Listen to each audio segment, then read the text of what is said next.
Jardians can cause serious side effects, including dehydration, genital yeast or urinary infection. Ah. Okay, ladies and gentlemen. So here's the deal. Washington just tied Pittsburgh in the fourth quarter. And you guys won't be able to see the game. I'm having to watch on one of them old, possibly illegal streaming websites. I'm going to go ahead and incriminate myself live on YouTube here. I'm watching on a stream. And you guys won't be able to see it, but I will. You'll be able to hear it, though. And then we'll roll right into Bills and 49ers. Or actually, is it showing? Because if it's showing, that's fucking outstanding. Anyway, now that I got it in my watch history, let me get my stream off of there. Okay. Now, let's get the stream up on my phone. And shit, you might get to sit here and watch the end of this. Because honestly, if it shows it, I don't care. At this point, I don't give a shit. Let me turn the audio on just a touch. I think the most impressive thing, he's doing it with pressure in his face a lot. The whole night, and what was the one thing he talked to us about? You know, when you play against Pittsburgh, the one thing you have to watch out, they wear you down as a decision maker. He's made great decisions all night, hasn't made that big mistake here in the second. So we've got a tied game. Whoa, big return. We got 9 minutes to go in this game, and shit's tied. How long until this gets blocked?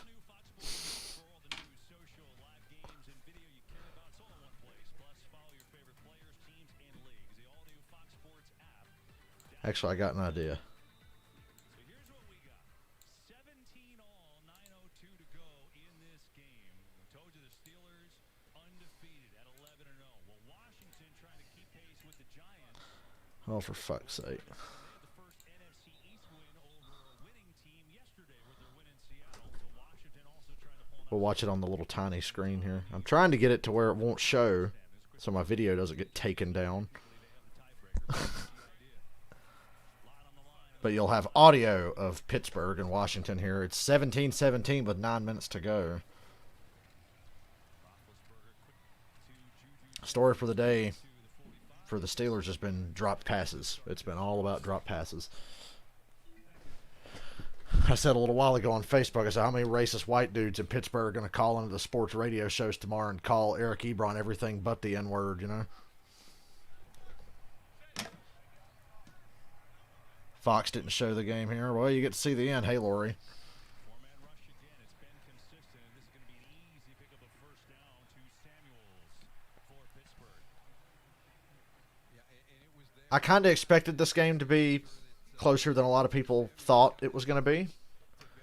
But I didn't give Washington this good of a chance to win.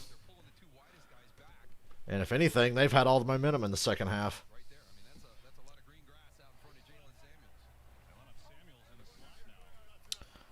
Pittsburgh's across midfield now. I mean, you can see what's going on. I'm showing you the damn game. Look at me.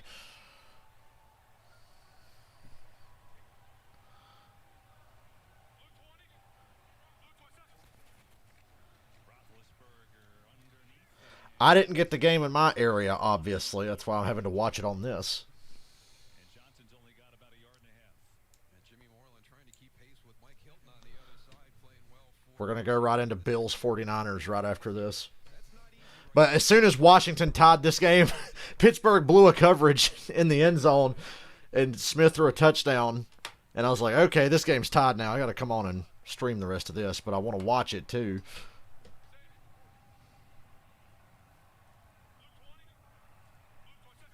I was pretty pissed at 5 o'clock when my Fox affiliate didn't show the wow, missed a shot at Ben. Had a wide open shot to just clean Ben's clock and missed. That was like the laziest spin move ever. Unbelievable. You wait the whole night to send the blitz. You're unblocked. Kevin Pierre-Louis is free all the way to Ben Roethlisberger and just a little spin out to the left. He's flying by. It made it look so easy, too. Ben looked like a pretty little ballerina there. So with that, it's a 3rd down and 3. A ballerina you don't want to meet in a public restroom. That's what he looked like. Bills and Niners are about 5 or 10 minutes away from kicking off. I've got that on the big TV. 3rd down. Let's go, Washington. Oh! Damn. An inch away again from making a huge stop.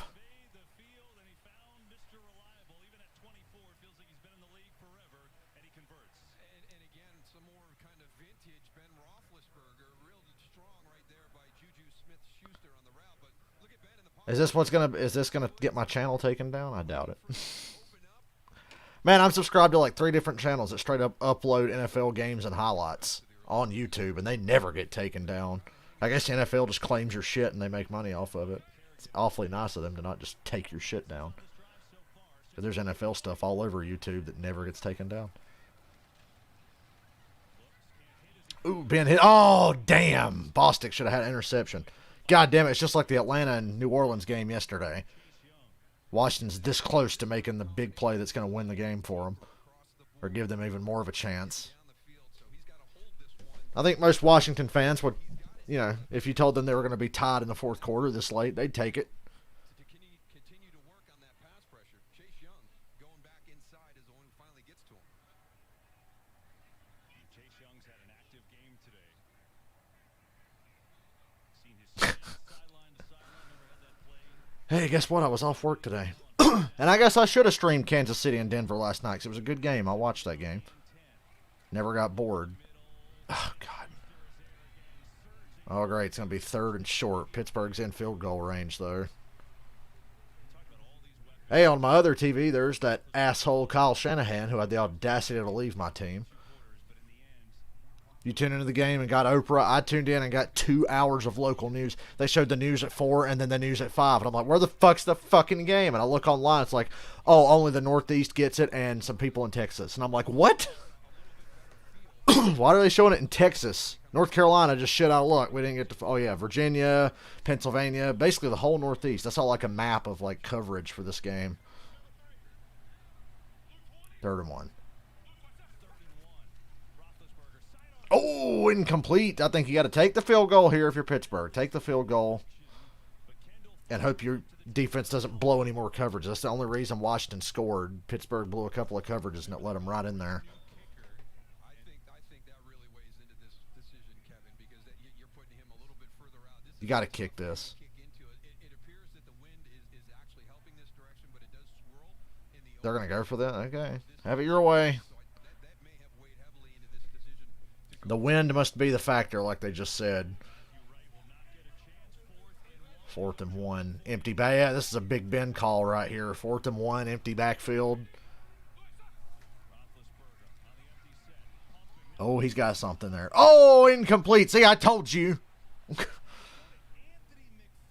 Little hesitation. I don't like that call. That's terrible. You got to kick that field goal. Wind be damned. You got to kick it. It's Washington, dude. Like, I know Washington's offense got on a roll early in the 3rd quarter and had a great drive just now that ended on a touchdown with a busted coverage, but come on. You are the Pittsburgh Steelers. Trust your defense. And that's just a miss by Ben. Anthony McFarland has 5 catches on the year. And I know they like the matchup, but still, with all the weapons they have at wide receiver, that's a fascinating choice. More of a miss. You know, it's a team effort there. A drop and a miss. If you just saw the confusion by Washington. Don't like that play call. Very, very late getting out there just from a coverage standpoint. Does Washington have another drive in them? They've had to just earn every yard today, Washington. They've done a really good job in the second half. It was 14-0 late in the second quarter. Alex Smith basically tricked the officials into giving the Redskins or Washington an extra timeout. And the referees had to say it was an administrative error because the kicking ball wasn't ready for the field goal. Washington was out of timeouts, but it stopped the clock with a second and basically gave Washington a free timeout and a chance at kicking a field goal, which they got to make it 14-3. Came out to start the second half. Washington marched right down the field. They converted 2 third and longs. Pittsburgh had him on a 4th and goal at the 1. Incomplete. TJ Watt gets called for holding. Next play, Barber runs it in to make it 14-10. And then for this entire half, the Pittsburgh offense has done nothing. That was their best-looking drive. And they didn't take the field goal attempt. And here we are. We're tied.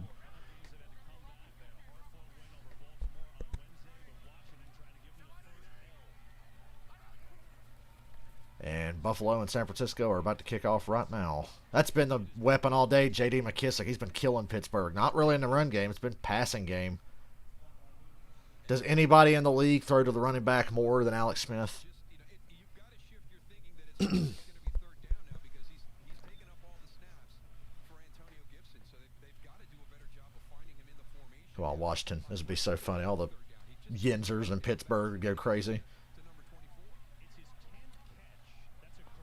And Washington's got to try to keep up with the Giants for the NFC East because the Eagles and Cowboys are fucking toast. This is why you trust your defense. Look, you got Washington on a 3rd down now. You should have tried the field goal.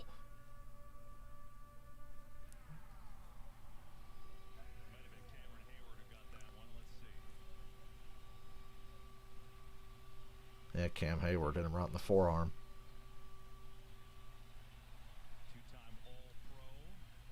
So, in the Bills-Niners game, who you got? That's a tough game to pick. The 49ers are a hell of a lot tougher than you realize. Just ask the Rams how tough the 49ers are.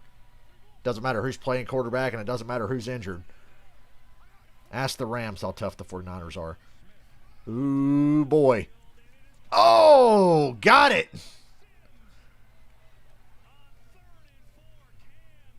Hell yeah.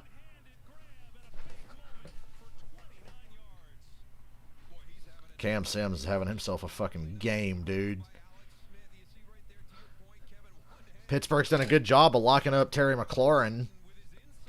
But Sims, he's been the one getting up in their ass. Sims and McKissick. And Alex Smith. Alex Smith has done it all in this game. He took a cleat to the leg and it ripped his ankle open. He was bleeding all over the place. They had to wrap that up.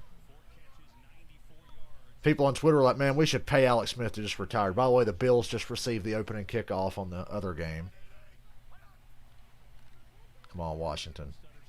Don't fuck this up. You're in field goal range. Pittsburgh's got to start burning timeouts now. One more first down, and I think Washington can win the game. Ooh, boy, like I said, the Yinzers are about to be upset.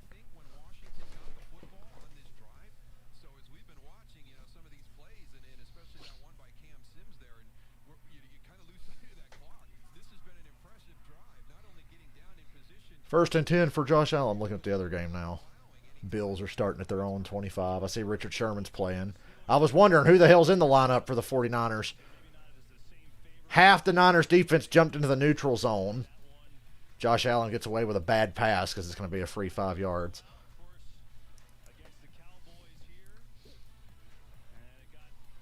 Oh, that Thanksgiving Day snoozer. Not one of my best streams. I was tired that day. Ooh, Washington goes to the well too many times. They've hit that screen a lot today, and that's like the 25th time, I swear, they've thrown that same play. Losing yards and saving Pittsburgh time here. God, I wish they could get this first down. They'd totally win. Bills are 1st and 5 at their own 30. Singletary.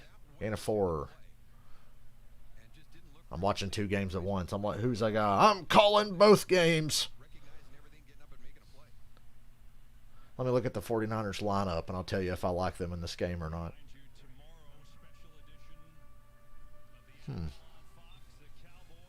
I mean, I think the 49ers are as healthy as they've been all year.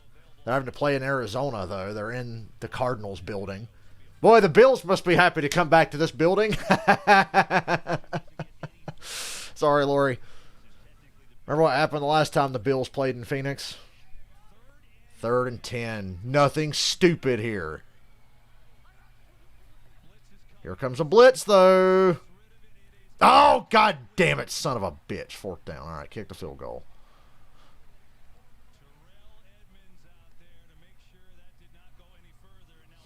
Damn. I bet next time Pittsburgh will try to take the field goal. Josh Allen. Ooh, big play. Cole Beasley to the San Francisco 32. I hate trying to watch 2 games at once. I like the Bills. Niners are tough, but I like the Bills. 45-yard field goal for the lead. It's good, and the Steelers were offsides. Steelers were offsides. It's good. 20-17 now. Bills are at the 49ers 32 already. Back to Singletary again. Gain of 4. Actually 5. Oh, Singletary's down for Buffalo. I don't know how bad it is. He doesn't look to be freaking out. He's just like, oh, laying on his back. Stop the game in Phoenix with the Niners and Bills for a few minutes so I can see the end of this without having to juggle games. Nice job by Mike Tomlin utilizing his timeouts. I'm telling you, the Steelers should have tried that kick. 2-minute warning right now with one timeout. So, My dad's going to be shitting himself if Washington wins. I'm going to have to text him and be like, hey, guess what? Because I know he can't watch it because he doesn't have internet and they didn't show it on Fox here in North Carolina. So we had to take extreme measures to be able to watch this game. And right now, I'm glad I watched it. Washington have enough to get back in this game. Got to give them a lot of credit for hanging in the way they have. It's been pretty much all Washington the second half. They've outscored Pittsburgh 17-3 in the second half. Steelers offense came out when, 2 consecutive 3-and-outs to start this game. They couldn't take advantage of that. Had field position the whole first quarter, and then they lose it and it's 14-0. That field goal. Let's look at the chat over here on this random-ass website we're watching this game on. I don't know nothing about these websites.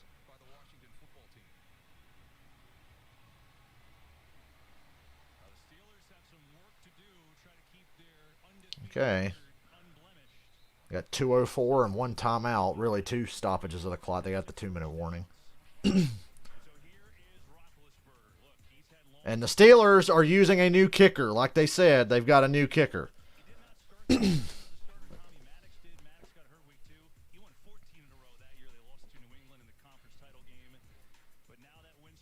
QBs to win first 11 starts of the season twice. Peyton Manning and Big Ben. You know what those guys have in common in all those years? They didn't win the Super Bowl, just like Pittsburgh's not going to win the Super Bowl this year.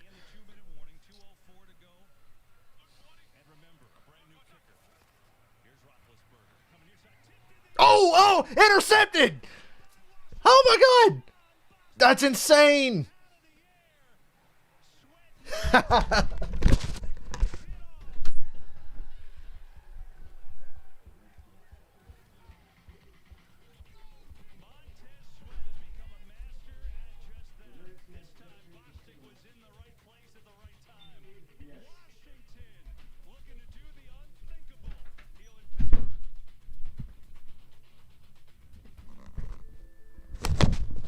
Kidding me. That really just happened? Yo! I don't know what happened to Boswell. I'm going to text my dad the good news. He's going to be thrilled.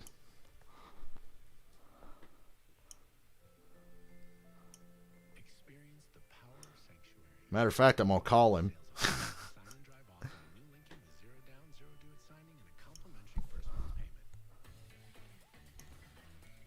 I gotta call him. Hold on a second. I hope he's still awake.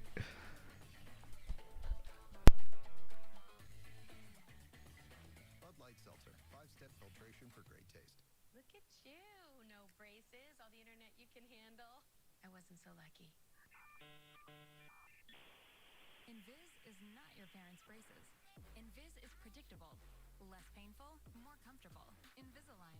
If you thought you saw the last of double cheeseburger pizza, think again. Because it's back at Papa John's again. Get a large double cheeseburger pizza for just $12. Oh, never mind. He must be asleep.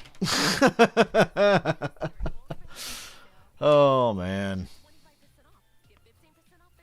My dad falls asleep at like 8 o'clock and he'll be up by like 2 in the morning.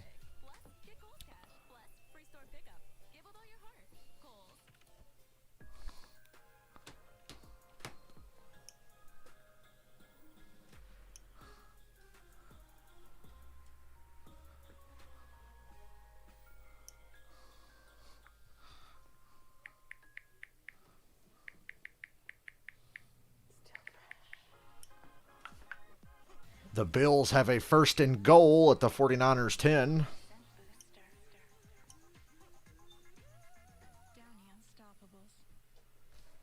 I'm so happy.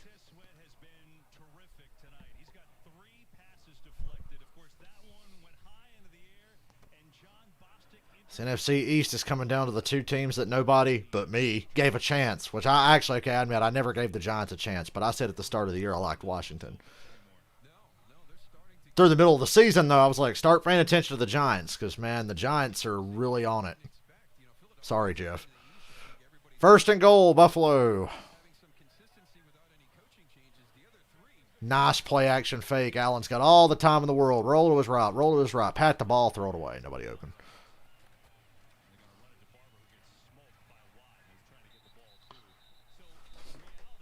Pittsburgh might get the ball back with a few seconds, but they're not going to have a lot of time.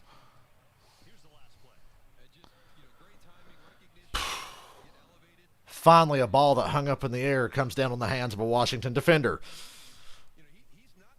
They've had a few chances today. Richard Sherman did a nice job to not give Josh Allen anything there. Allen had all the time in the world.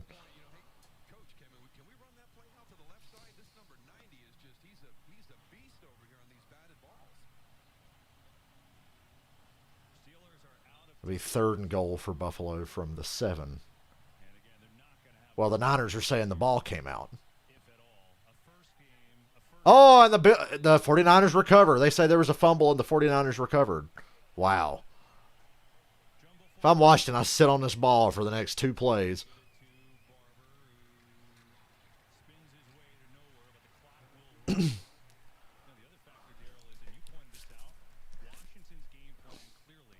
He's down. That's not a fumble. The Bills are going to get this ball back.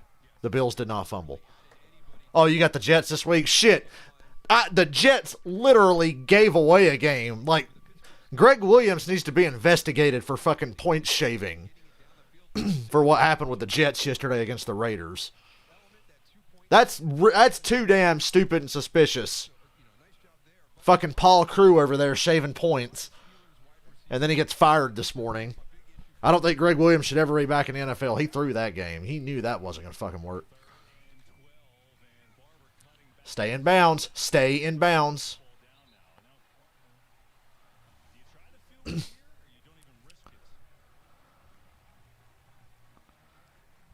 I'd kick the field goal. Run the clock all the way down. Call timeout. Kick the field goal. Pittsburgh ain't going to have enough time to do anything.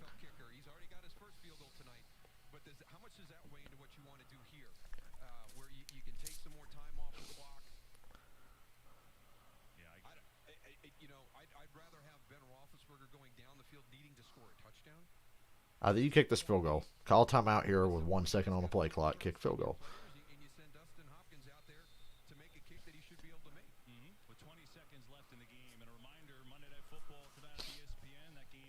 The Bills are not about to get snowed. That was not a fumble.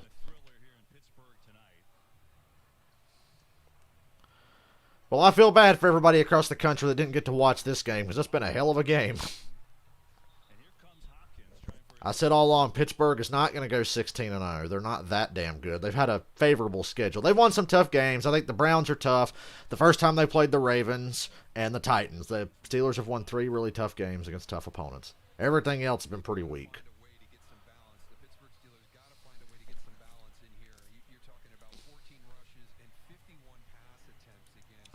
And yeah, Jeff, the Seahawks get a bye this week with the Jets. You'll bounce back. I got faith in you. And if you don't bounce back, they'll just give it to you like they did the Raiders. They'll call some really stupid shit. A 0 blitz in a Hail Mary situation. Not only that, you have your corners lined up, press coverage, man-to-man on the line of scrimmage, and you blitz everybody. You realize how fast the receivers are for the Raiders?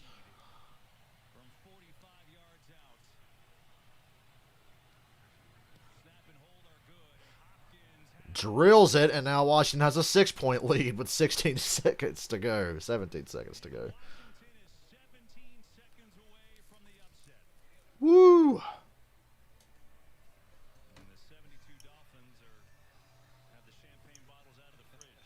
Oh, yeah. 72 Dolphins. Champagne time. Third and goal for Buffalo.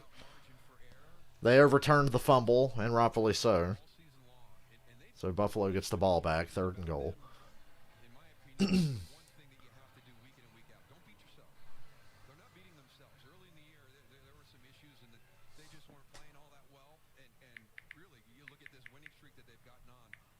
forcing the opposition to beat them. They are a tough out, and you can tell by today. I mean, this is an impressive. It's a screen to Diggs. The Washington football team. And no, the Niners stuff him inside the 2-yard line. It's 4th and goal. I think you kick the field goal here if you're Buffalo. But he's now gotten to the point where he's starting to flourish again. Yeah, and the reason I think that there was an opportunity for him to be in this position is Ron Rivera talked to us about that 6-game stretch with Kyle Allen. But that was going to give Alex Smith time to get healthy, to get confident, to understand the system in depth and detail. And you looked at Pittsburgh, at Seattle, at the teams that Washington has coming up down the stretch. I think he was hoping to be able to have Alex Smith in those situations because Alex was going to give him the best chance to win. This is outstanding. The Bills go for it, and it's incomplete. Turnover on downs. The Bills went for it on 4th and goal from inside the 2, and it's incomplete, and the 49ers take over. I would have kicked the field goal there. You already know what kind of game this is going to be with the 49ers.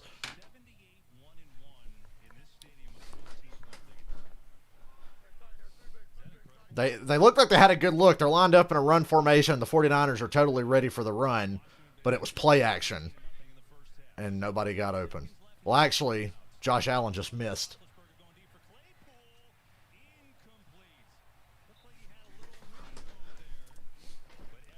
Robert Saleh, he's going to be a head coach next year. That poor bastard's going to get, well, if he gets offered the Detroit job, I hope Robert Saleh doesn't take it for his sake.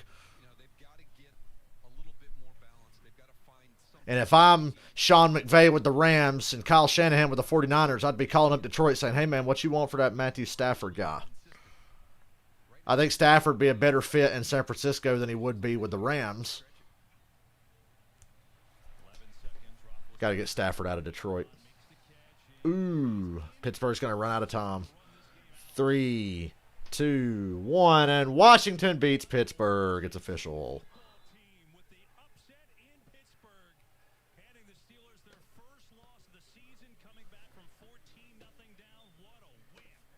And now we move on to what we actually came here to stream. Bills and 49ers. Fourth straight start, 6th of the season. A 2-3 record starting quarterback this season for the Niners. Don't understand that decision this early in the game from the Bills.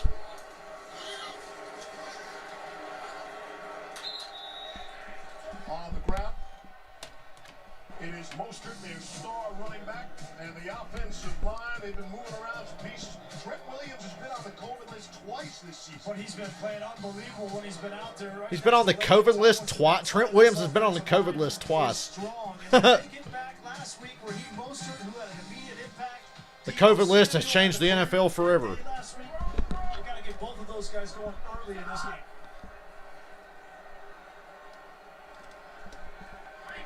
Greg Williams called Lawrence coverage on that last play. 3rd down. Nice play. Good coverage. Oh, and it drew a flag. That looked like nice coverage to me. That was a late flag that came from the middle of the field. They want to take their shots. Oh, come on. Of Tre'Davious White. Sean McDermott's furious, but then again, he put his team in this situation by not taking the points. Pass interference, defense, number 39. Well, the Bills just got a bad break. Automatic, first down. What else is new? The Bills have had nothing but 30 years of bad breaks. That's not interference. They say he interfered with Brandon Ayuk. Yeah, I wouldn't be upset with him on that. First down and 10. Raheem Mostert. Big run. Got to try to remember all the names of the 49ers, guys. Like I said, they have a different team every week with all the injuries. You're going to see guys coming across and chopping the end of line of scrimmage. That's part of the importance of this run game for San Francisco. And when you do that, you create that kind of hole for Raheem Mostert, he's going to make you pay. So, Lori, how you feeling about the Bills? As fast as he is, he doesn't get It's a good year to live in upstate New York, I'd imagine. He lit up this team last week with the way he ran the football hard.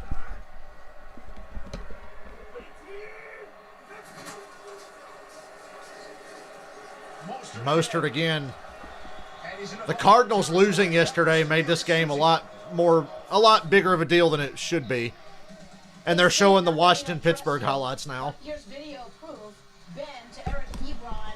22 seconds to go, but he is stopped in bounds. Steelers run out of time. Their last unbeaten falls. Grease, have you texted your dad yet or not? You gonna wait till the first commercial break? Oh yeah, Grease's dad. Might be some champagne going on. Yeah. Oh my God, I forgot about that. We should have some champagne for what Ron Rivera and Alex Smith have done this year. And to beat that team, unbelievable. Great story. Second down. Niners doing it, running the ball. And it's a first down. Come on, Buffalo. The 49ers don't have a quarterback. Obviously, they're going to run. You knew this coming in. Why isn't Jimmy Garoppolo playing? Is he injured or does he just suck now? I know he sucks, but like, is he injured? He's going to have to fill AJ Klein. These guys are going to have to come downhill and play tough physical defense. And then in the secondary with Jordan Poyer and Micah Hyde. The Bills secondary is one of the best in the league. That's as good a secondary you'll ever see, and 3 of them couldn't stop DeAndre Hopkins, but that's another story. Should have streamed that game that week. I was gonna. Oh, Nick Mullins. Oh, damn. Couple of hard hits on that play. Jordan Reed and Mullins, but Reed got right back up. I'd worry about Jordan Reed. He's got a history of just, you cough on him, he's on the injury report for 6 weeks. Hey, Mullins got crushed, and then Reed. You could have called a penalty for how Jordan Reed got hit. Processes information so well and so fast. That was hitting a defenseless receiver, leading with your head as well. But nobody in the NFL seems to care if Jordan Reed dies on the football field. Really help with reaction time, continuity with receivers. Back to the run. Back to the ground game. It is Wilson lowering his Man, that's a good effort for 3 yards. Pick up a 4. 3. He can't count. O.J. Simpson and his bad knees. Oh, there's Jimmy Garoppolo. Oh, he's still hurt. Okay, so he's still got that ankle injury. Because Jimmy Garoppolo's sitting in the stands right now next to George Kittle. Boy, they got a lot of star players out. And now they still have 17 guys on injury reserve. But those 2 guys in particular, if they can get them back, look out. Still holding out hope. Kyle Shanahan's time as the 49ers head coach has largely been defined by injuries. Last year was the first time they stayed mostly healthy. Oh, Mullins tripped and fell. Still got the ball away. And then overthrows Deebo Samuel. So if you look at Kyle Shanahan's first year with the Niners, they were just flat out bad. Second year, they've got Garoppolo. He gets hurt. The season's done. It's like the Niners can't stay healthy. Last year, they still had some injuries, but got all the way to the Super Bowl. This year, that's back to, oh, everybody's hurt.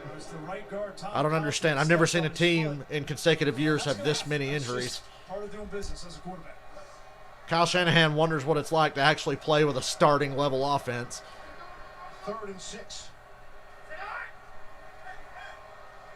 From the Buffalo 21. Single high safety. Mullins. Ooh, oh, did it hit the ground? If not, it's going to be 1st and goal for Ayuk. And they give it to him. Hurry up and get down there and snap it. That might have grazed the ground. And this is just a nice little route out here by Brandon Ayuk. You're going to see him take the corner upfield, stutter, and then come back inside. And it's a really nice job by him as far as using that little hesitation. Come back inside, a little whip route, a little choice route against Tre'Davious White. That's a nice job. That's a savvy route. Oh, yeah, he caught it. Good catch. Couldn't tell if it had rolled on the ground there. That was a zone route he ran, and it was man-to-man, and they want to throw away from Tre'Davious White. I think he hooked into that. Caught that ball. So Tyreek Hill last night. Down to the 2 with the running game again. Down to the 2. And the Niners doing a good job. Niners flipped the field here. They started at their own 2. I still don't think that was pass interference, though. This game very confident in their ability to run the football. This Bills defense has some weaknesses in the run. Leslie Frazier knows it. He's trying to hold up on this first drive. Les Frazier, remember he was a coach for the Vikings? Not fun. That was like the darkest period of Vikings football I've ever watched in my life. So Buffalo. That was like post Brett Favre Vikings. Second and goal. Not good. Christian Ponder era. And the Niners are stuffed at the 1. 3rd and goal. Micah Hyde, the first contact for Buffalo. 3rd and goal. We talked about the fact that these safeties are going to have to fill and they're going to have to be physical. And you're going to see them right here. You're going to see the safeties come right down here into the hole and going to have to take on Jeff Wilson right at the point of attack. And you see it right here. Boom. You have to square him up, squeeze, wrap, and drive him backwards. Don't throw him into the end zone. Drive him backwards away from the goal line. That's the kind of tone they're going to have to set Big up. run formation. It's to the fullback. Juszczyk, touchdown. I think he scored. They're marking him down short of the goal line. And I don't know if you're going to be able to challenge and review this. I'm pretty sure he was in a big pile of bodies. You're not going to be able to see where he's at, most likely. I feel like he scored. Similar to down at the other end. 4th and goal. See if he gets in here. Efforting, not down. Oh, okay. Ass down short of the goal line. I got you. Yeah, good call. Don't challenge this, but maybe go for it. I'm okay with going for this because the Bills fucked up and went for it and left points off the board. So you can afford to take the chance. They basically opened this up for Shanahan to do whatever he wanted. Kyle Juszczyk is when you need that. Dennis Green, oh yeah. Last week, Who's the best head coach in Vikings history? Is it Bud Grant, Dennis Green, or Mike Zimmer? San Francisco is challenging the ruling on the field. Ah, that's a bad challenge. Who told Kyle Shanahan to challenge that? His ass is down short of the goal line. So the 49ers are wasting a challenge here. But, I mean, they were probably going to call a timeout anyway, so the timeout's not a big deal. But wasting that challenge might be. Oh, we should take a stroll through social media and laugh at Steelers fans.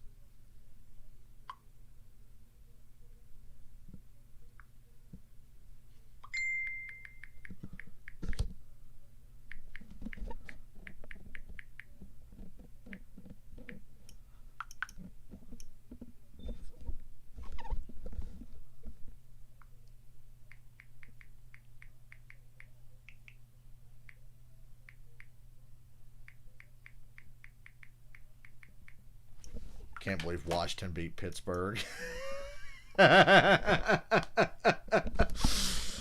Eat shit, Pittsburgh. Not the Steelers. I just mean they're fucking fans. I don't like Steelers fans. They're almost as bad as Cowboys. Like, I don't hate the Steelers. I hate Steelers fans. Cowboys, I hate the Cowboys and Cowboys fans.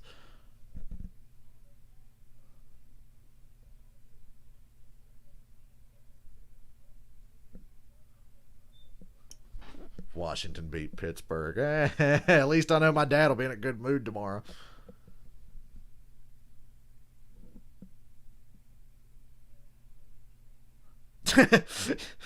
Your hating tree just tweeted, Pittsburgh Steelers, the worst 11-1 football team ever. They couldn't even beat the football team.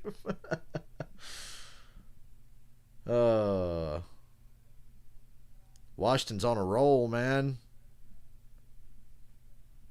Hail to the football team. And yes, Alex Smith should be comeback player of the year. Why'd you ask? Ooh, look at the Bills Dolphins highlights from like 100 years ago. There was Marino. Mix and match your favorites for just $5. Is that Bruce Smith? Say when you bundle auto, home, or motorcycle insurance, visit progressive.com. Ron Clark said what I said. 4th and 1, and the Steelers go empty and sluggo with a back shoulder throw to the third-string running back. Make it make sense. That's Big Ben, okay? That's a Big Ben Randy Fichtner special. Big Ben is an ass. And yeah, Bud Grant, definitely best head coach in Vikings history. The Bills went for it on 4th and goal. I like the Bills. I like the Niners doing this because, I mean, the Bills are the ones who took points off the board. This will just even out. If you don't get this, so fucking what? The Bills got to go 99 yards and you didn't lose nothing. But if you do get this, hey, you'll be up 7-0. I think it's obviously a run play. No! Stuffed short of the goal line. What a stand by the Bills. Woo! Good play call. Just what an effort by the Bills.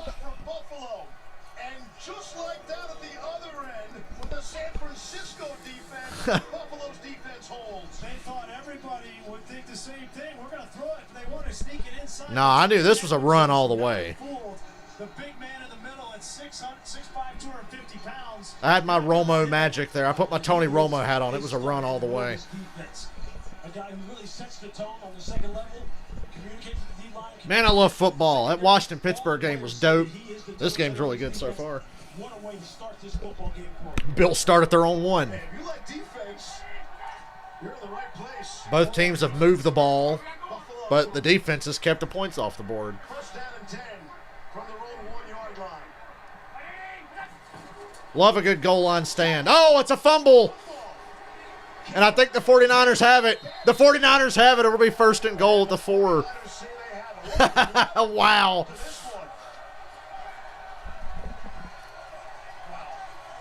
49ers ball. 49ers football. Did that Trey Greenlaw come out with that? Recovers for San Francisco. No, it was Fred Warner. And you're standing in your own end zone, and a rookie running back can get a little bit of nerves. And this is a rookie running back. That ball is right there. Rookie running back eager to get out across the goal line to avoid a safety and just completely missed the handoff. Once the ball hits your stomach, then you secure it. And Zach Moss with a costly turnover. And so the Bills defense was just on the Boy, if it's gonna be this kind of game, we're in for a fun day. 97-yard drive, and they got to come right back on the field. Yeah, I think with Zach Moss, what he saw was Kevin Gibbons, who had gotten tremendous defensive penetration, and was thinking, I need to make a move. I need to make a move before I get stuffed here, or maybe even get a safety. Didn't concentrate on the quarterback-running back exchange. Now it's sudden change for Buffalo's defense. Well, make another goal line stand, Buffalo. Could come to that. It's first and goal from the 3.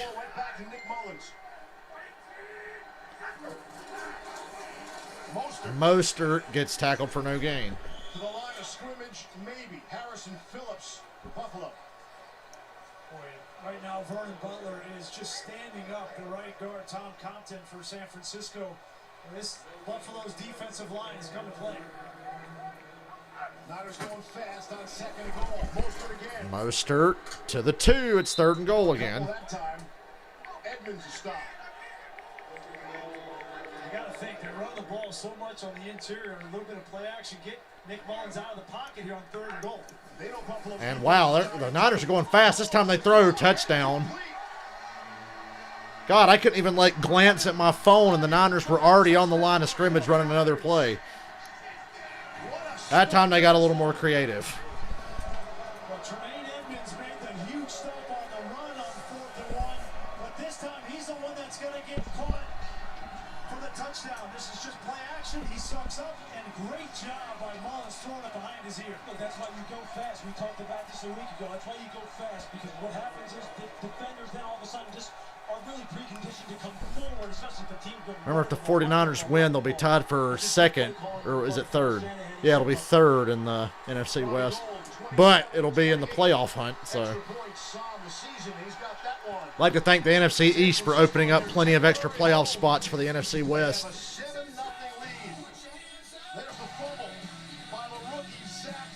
Brendan Ayuk. 49ers have the most underrated receiving core in the league, don't you think? Brandon Ayuk, Deebo Samuel. They got a really good group of receivers that not a lot of people talk about.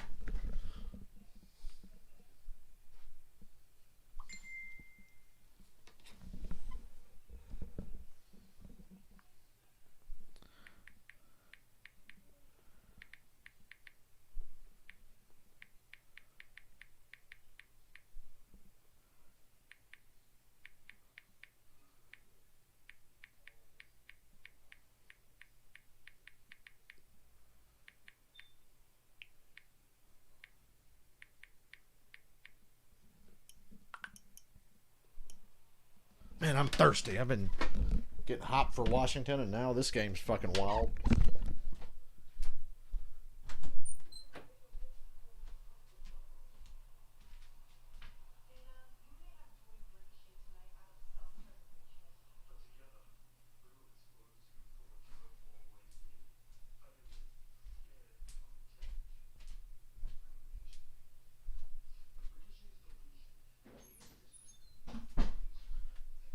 Oh, I see on the other TV in the living room that Mustafa Ali and that new group he's in are doing their Shield knockoff promo backstage.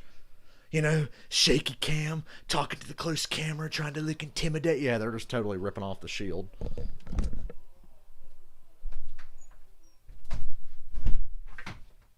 Thank God this is not a WWE stream. Jesus.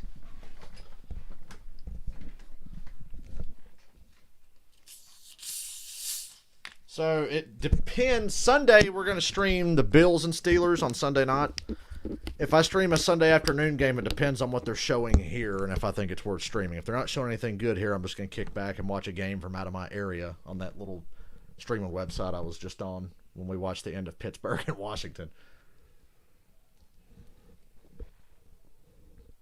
Thursday night game this week might be decent. It's the Patriots and Rams, but I don't think I'm going to stream that. That doesn't seem like a very exciting matchup, but it might be a good game. Tonight's aerial coverage is brought to you by Goodyear.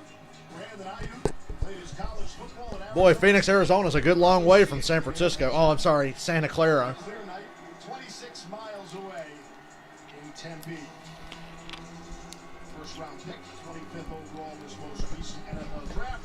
And he's got the 49ers on the board. The poor 49ers been evicted from their home temporarily.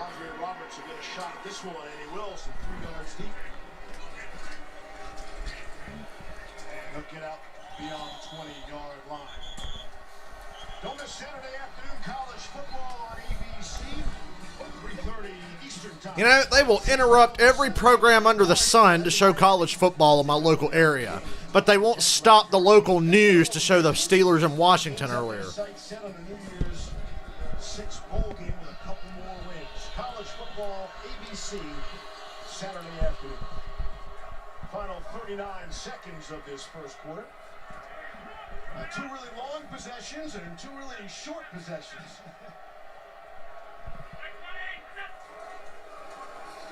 Play fake to Singletary. Here's Allen. Josh Allen. Backside pressure. Woo! Incomplete, I say. Oh, no, they're giving him the catch. They're gonna give him the catch. Well, you know what? If I wanted to believe anybody dragged their feet on the sideline, it's Stephon Diggs for damn sure. So go ahead and call it a catch. I don't know if he was in bounds. I don't think he was. Just a woo. That's as close as it gets. I think that would stand anyway. Let it go. And the Niners are really in a box. They've already wasted one challenge.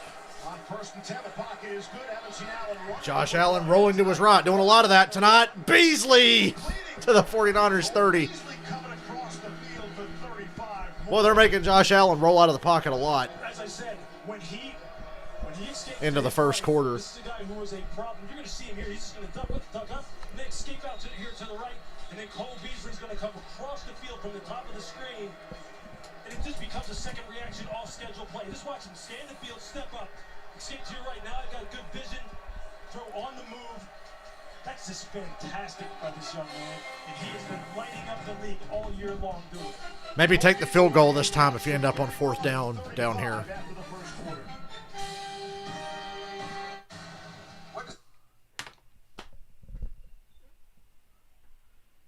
You'd rather hang out in Arizona in December than the Bay Area? I don't know. I've always heard the Bay Area is really nice. Although we know the best town in California's got to be San Diego. It's just a shame they got to drive several hours down south to watch a football team they no longer care about. Wait, is San Diego? Yeah. What's further south, LA or San Diego? Now I feel dumb. My California geography's all wrong. Let's see how many hours a disgruntled Chargers fan would have to drive to see a Chargers game from San Diego to Inglewood. San Diego to Inglewood, California. Okay, only about 2 hours. Yeah, so yeah, LA is north. Yeah, San Diego's way down south. San Diego's got to be the best city in California. It looks the prettiest. So, all 3 remaining Chargers fans in San Diego have a 2-hour ride. I wonder if they carpool together. There's so few of them, they could all probably fit in a fucking Kia or something. Boy, that was rough. The Chargers lost big Sunday. The 2 highlights I watched after I watched the Kansas City-Denver game, I was like, I got to see these Jets-Raiders highlights, and I was like, I also got to see, Ravens-Browns next Monday. I was like, I got to watch the Patriots and Chargers highlights because that The scoreboard told quite an ugly story. Was it 45-0? That's the New England I know. And it's also unfortunate. That game right there has got to seal the deal for Anthony Lynn. I thought Anthony Lynn might get fired today. But I think that game definitely sealed his fate. Doesn't matter what the Chargers do the rest of the year.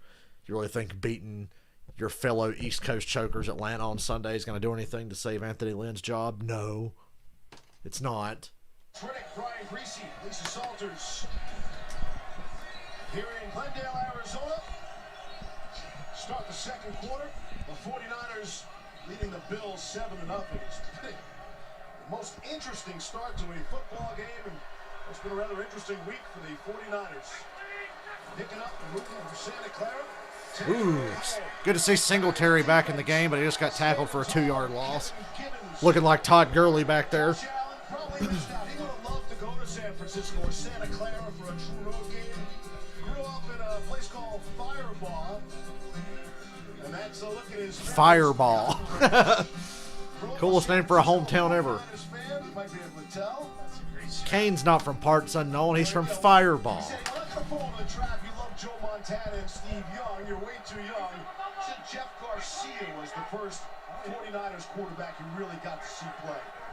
Poor bastard. If Jeff Garcia is the first Niners quarterback you remember playing, you don't have a lot of good memories. Woo! First and goal. What a throw by Allen. He's got a cannon. He really is mobile Joe Flacco. If Joe Flacco had a working set of legs, he'd be Josh Allen. They're both just about as accurate as each other, but Allen will make some nice plays. Damn. And look how easy that was. He knew that was possibly going to be an interception. As soon as he lifted his hand, he went, ooh, and cringed. But it shot through, and the receiver caught it. Here are the Bills. First and goal again. See Allen off to a hot start, 8-10. Diggs in motion. Play action, rolled to his right again. God, Diggs got crushed. That's going to be a penalty on the Niners. No, that's going to be a first down at the 5 for the 49ers. Diggs just got thrown to the ground by Eric Armstead. This was an easy call for the officials.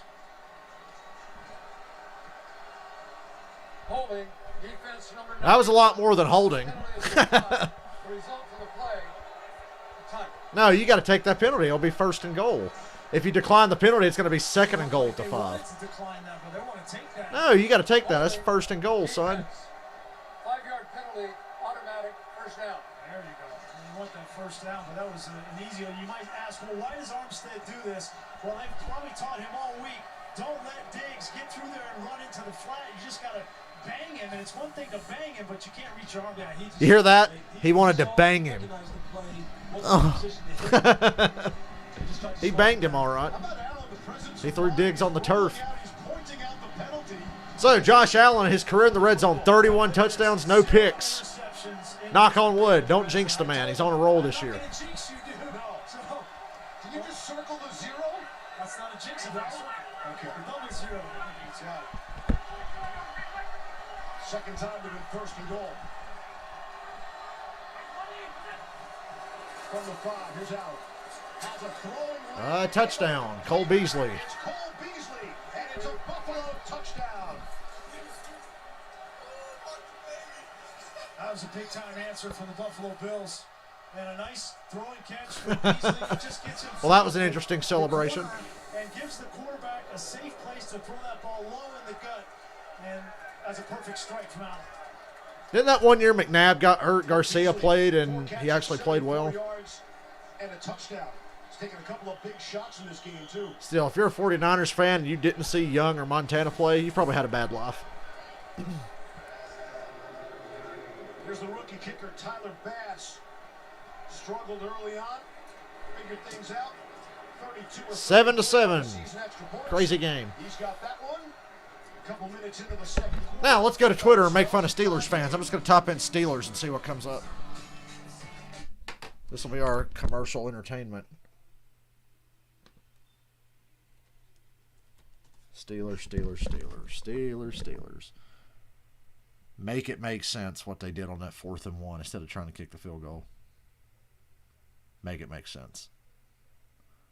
Now, show me latest. I want to see the Steelers getting roasted on social media.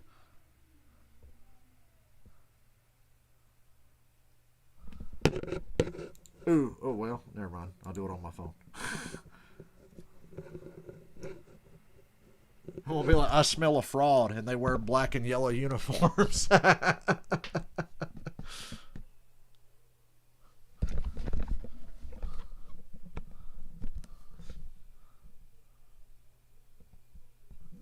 One moment.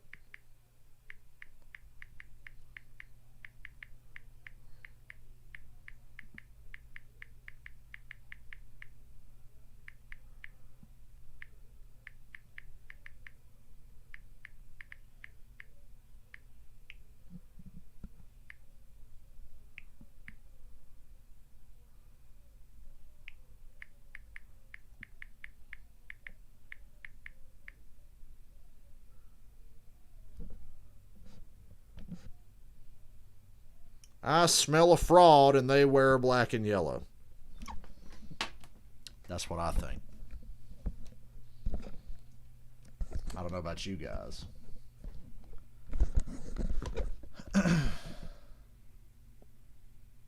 Oh, yeah, and the Steelers have to play the Browns again. Now, the first time they scorched the earth against the Browns. I'm interested to see what would happen this time. And the Browns play the Ravens next Monday night. We will stream that. I can go ahead and circle that on the calendar, Browns and Ravens. So I'll be seeing y'all next Monday night. Sunday night and Monday night this coming week.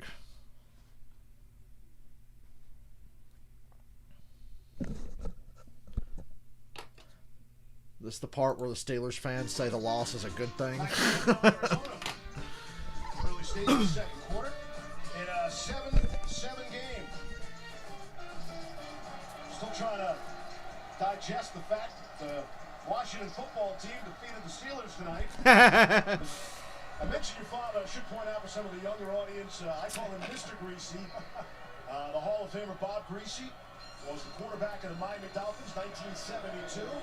They remain, yeah, Bob Greasy. And with Brian Greasy, I can definitely say the apple fell very far from the tree. He's not bad in the booth, though. I like Brian Greasy. Steelers need an exorcist to get some kind of running game going. They obviously have no confidence in it. That and Big Ben's a selfish ass.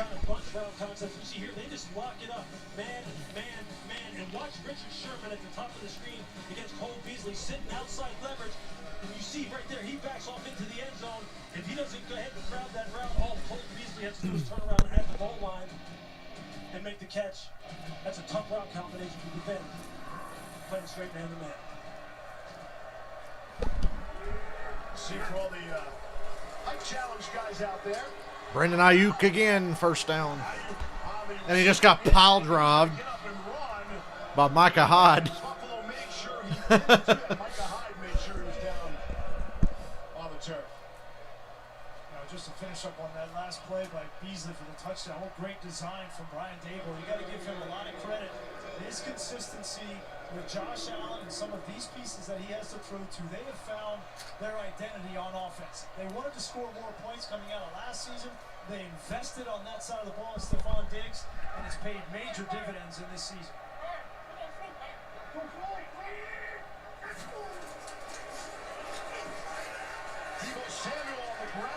I don't know how that play resulted in positive yardage.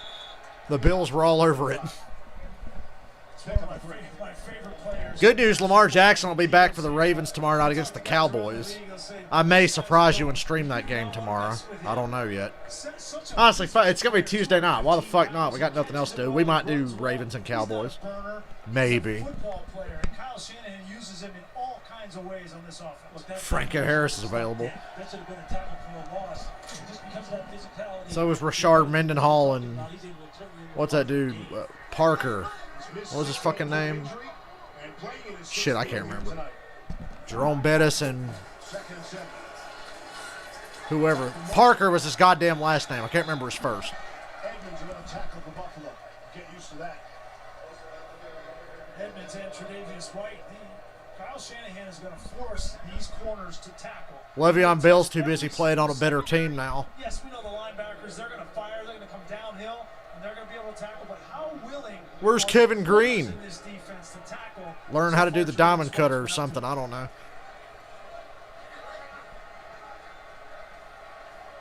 Kendrick Bourne, Brandon Ayuk, Deebo Samuel. Like I said, underrated group of receivers. Back in the Buffalo defense here tonight. He's out on the field.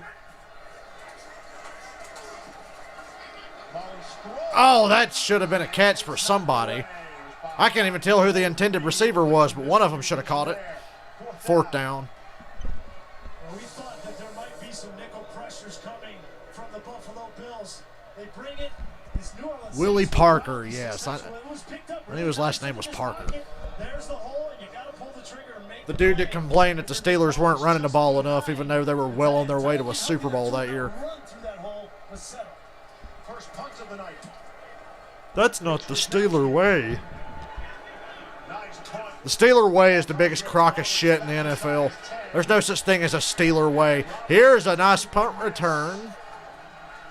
And if he could have gotten away, Andre Roberts, a waste of money for the Falcons a couple years ago, now playmaker for the Bills on special teams. on the return, tied 7-0. I don't forget all of our crappy free agent signings. I remember every Ray Edwards, Andre Roberts, and Steven Jackson and OCU Manora that we've ever signed. Bunch of fucking bums.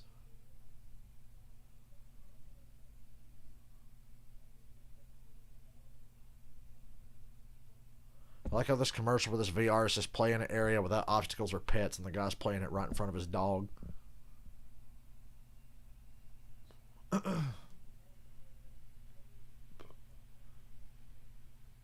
need to get me a VR. What's something else I can waste some money on? A fucking VR.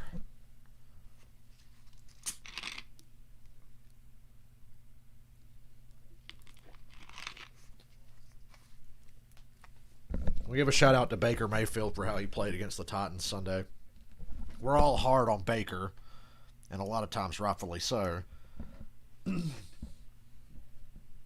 He played his ass off against Tennessee. There's Chris Berman. We'll be back.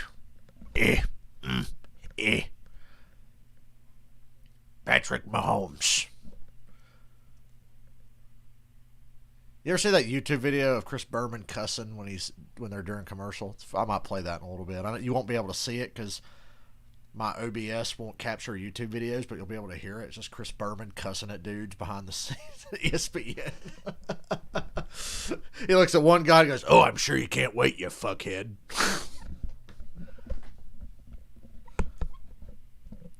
Jeff, do you want to talk about Super Bowl 40, or are you good? Because personally, I think Super Bowl 40 was a crock of shit myself. But then the NFL profusely spent about a 5-year period trying to make that up to Seattle during the Legion of Boom era. They made it up to y'all. They damn sure tried. Josh Allen has his Buffalo Bills on the march again. Allen early with a touchdown pass. I got a love-hate relationship with Josh Allen. Love his talent, but I just think he's a fucking airhead sometimes. Is that? Well, in NFL history, the only other guy to do that is Cam Newton. So select company there.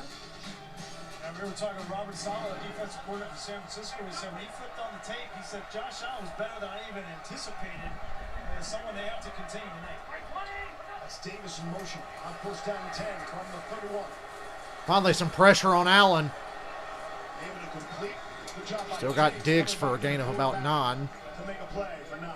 So there it is again. Josh Allen keeps showing up. Whenever he gets into trouble, he's going to escape to his right, and then he's going to look for his security blanket out here, Stephon Diggs. He's going to drop back in the pocket, play action pass. He's looking at Stephon the entire way. Then he just buys a little bit of time, and then just fires a strike. If you don't start pulling him up out there on the perimeter, he's going to do it all night long. And he's been deadly outside the pocket. How many quarterbacks can get away from Javon Kinlaw like that? That's right. 2nd and 2. Singletary. He's got the first down. Josh Allen playing better and better. Talked about where he is with his game this season? I'm an extremely self-driven person, and I do have a lot of confidence in myself. So, you know, I take ownership for the last couple of years of, you know, mishaps and miscues, and understood that, you know, I was growing and learning, and I still have those, you know, dreams and aspirations of growing and learning as to be the best quarterback that I can be. The 7th overall pick in the 2018 draft, and appears to be well on his way.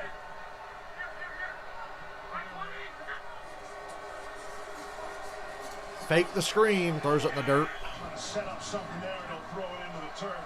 Brandon Beane had to be confident as well. Beane and the head coach Sean McDermott, they are linked in their time in Buffalo, both contractually. So I'm trying to decide how late I want to stay up tonight. I got to work tomorrow, but I'm pretty sure it's going to be freezing balls cold. So I ain't going to have to get up early. He went out on a bit of a limb. A lot of people did not like Josh Allen in that spot, 7th overall. And so far, Beane looks like he got it right. For the record, I didn't like Josh Allen when they made the pick, but I was wrong. Mostly. Excuse me. Oh, yeah. We watched. Robert, you should have been here. I was able to show it. Here's Allen to throw on 2nd and 10. Quick protection. Oh, intercepted. Terrible throw by Josh Allen. But there's a flag in the secondary, and Diggs is pointing towards the 49ers. So Diggs either got held or just straight up tackled. So this interception won't stand. So, Robert, as soon as Washington tied the game at 17, I started streaming, and I showed it because I had it on my web browser.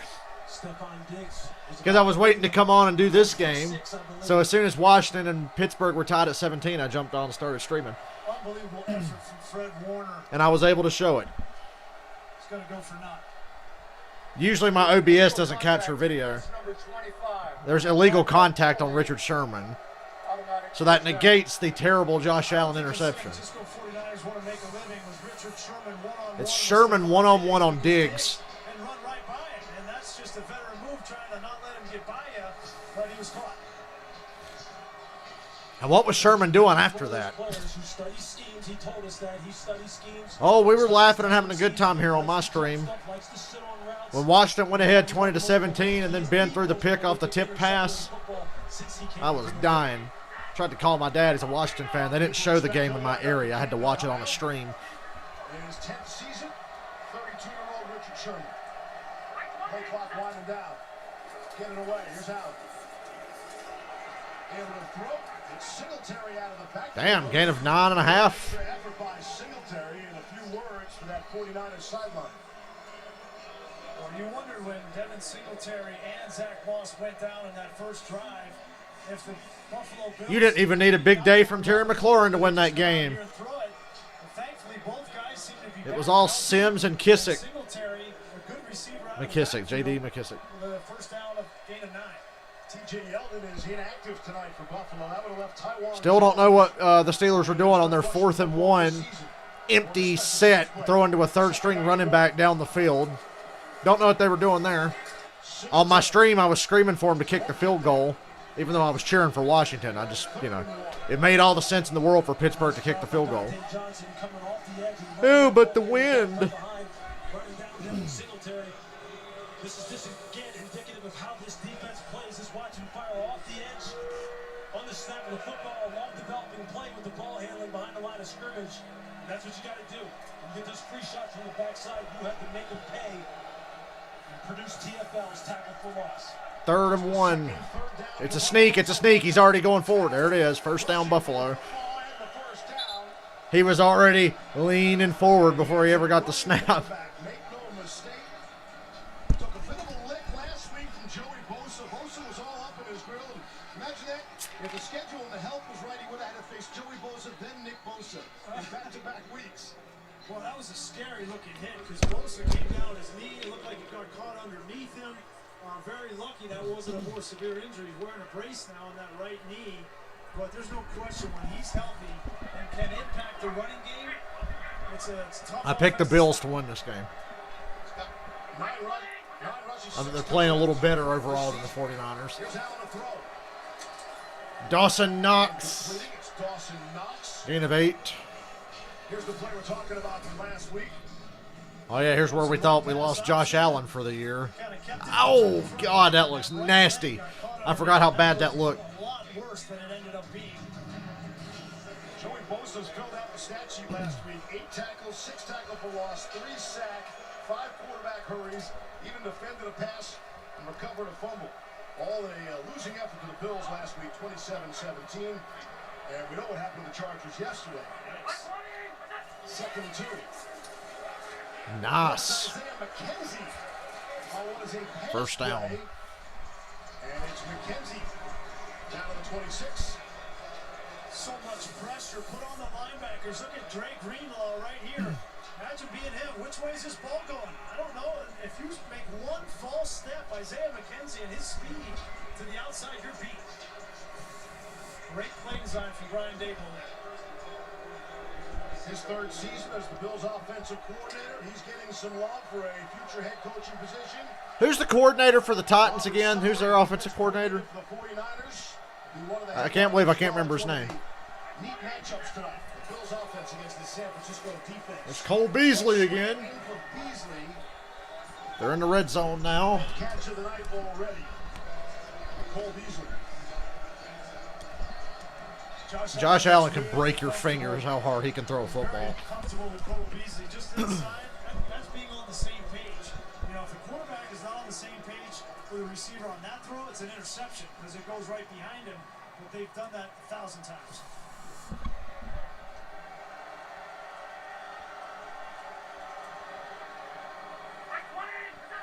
On the San Francisco 14. Singletary. Moving the ball pretty easy now. Inside the 10. Stop Fred Warner. This is this good, tough running. 2 safeties high. The box is a little light. The safety doesn't walk down in the box. Buffalo has to run the football, and they're running it with success. Had a little bit of a power type of run here.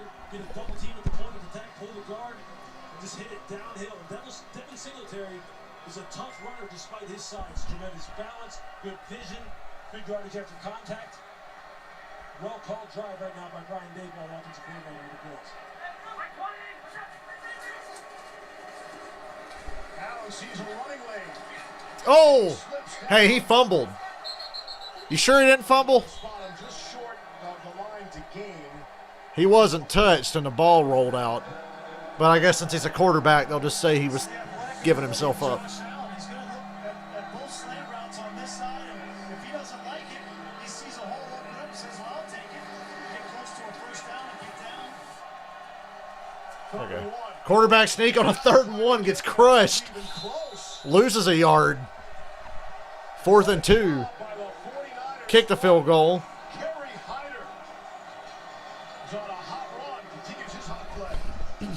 Because we failed twice on these 4th downs near the goal line.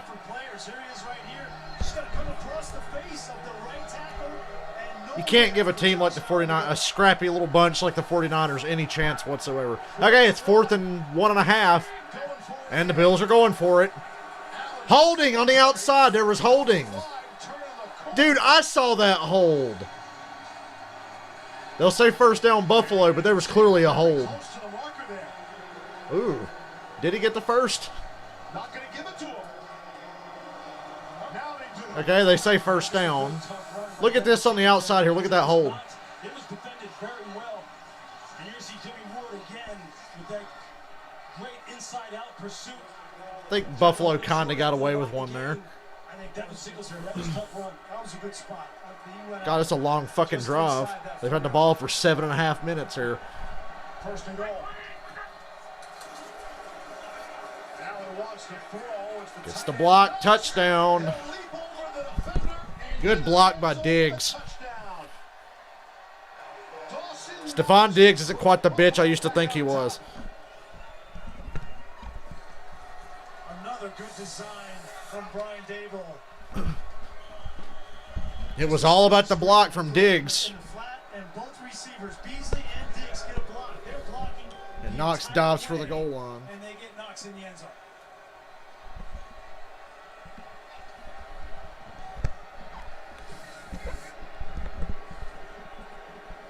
Here's Tyler Bass on for the extra point. 14-7 Bills.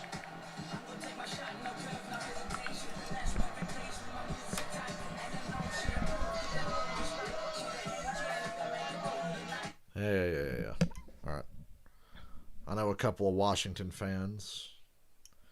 I immediately started messaging them like, hey, when the Falcons are letting me down, Washington's like my surrogate favorite team.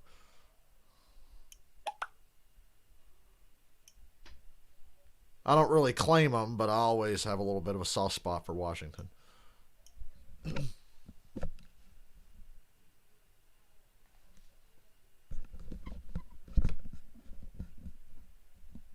That was just a feel-good moment, though. Steelers fans don't know what the fuck to think. Let's be honest, most Steelers fans from the Pittsburgh area can't even count, let alone think. Steelers' road to 11-1 was crazy. Beat Daniel Jones with no offensive line. Beat the injured Broncos. Beat Bill O'Brien's Texans. Carson Wentz beat the Browns that didn't have Nick Chubb. Refs helped them beat the Titans. Refs helped them beat the Ravens. Barely beat 2-7 Cowboys. Beat the shitty Bengals twice. Beat the Jaguars. Beat practice squad Ravens. And then they finally lose to a team with no name. Congratulations.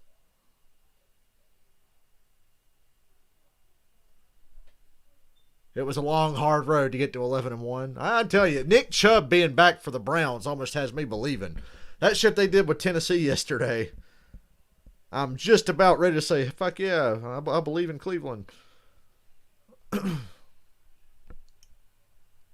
got to see how Cleveland does against Baltimore next week and how they do against Pittsburgh at the end of the season.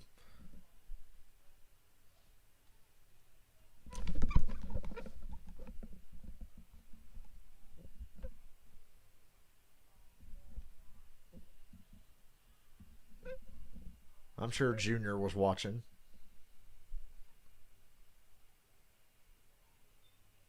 You know, Peyton's places would almost be worth paying for ESPN Plus.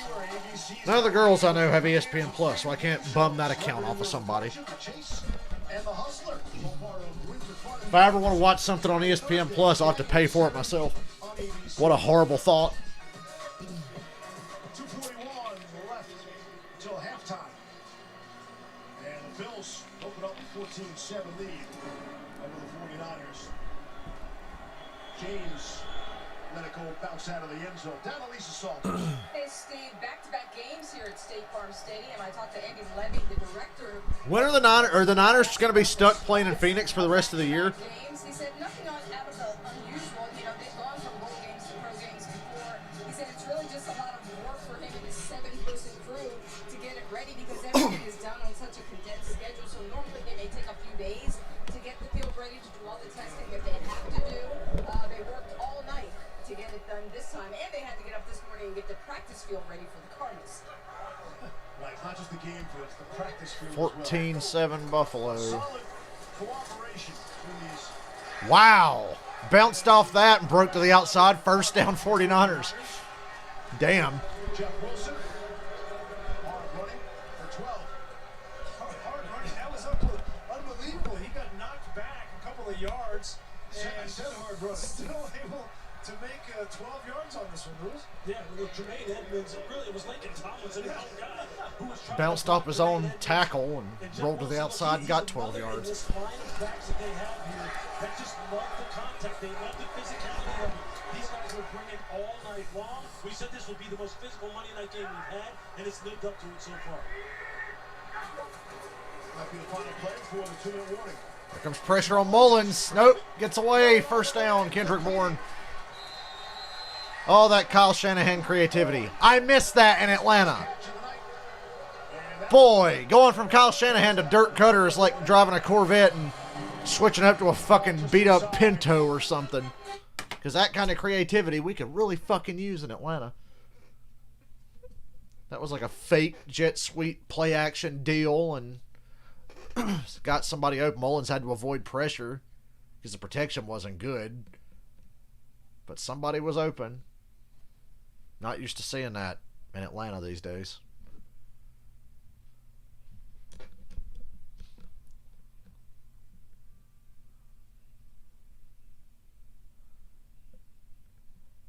Cleveland would have made the Super Bowl back then and would have got annihilated, just like the fucking Broncos did when they made it.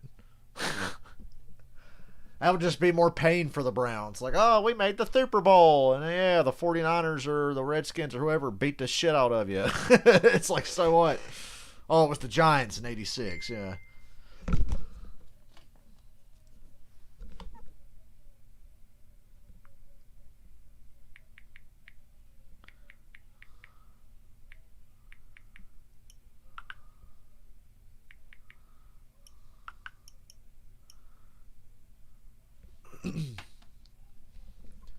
The drive and the fumble. Who gives a shit? They'd have got their ass beat anyway. They were better off losing those championship games.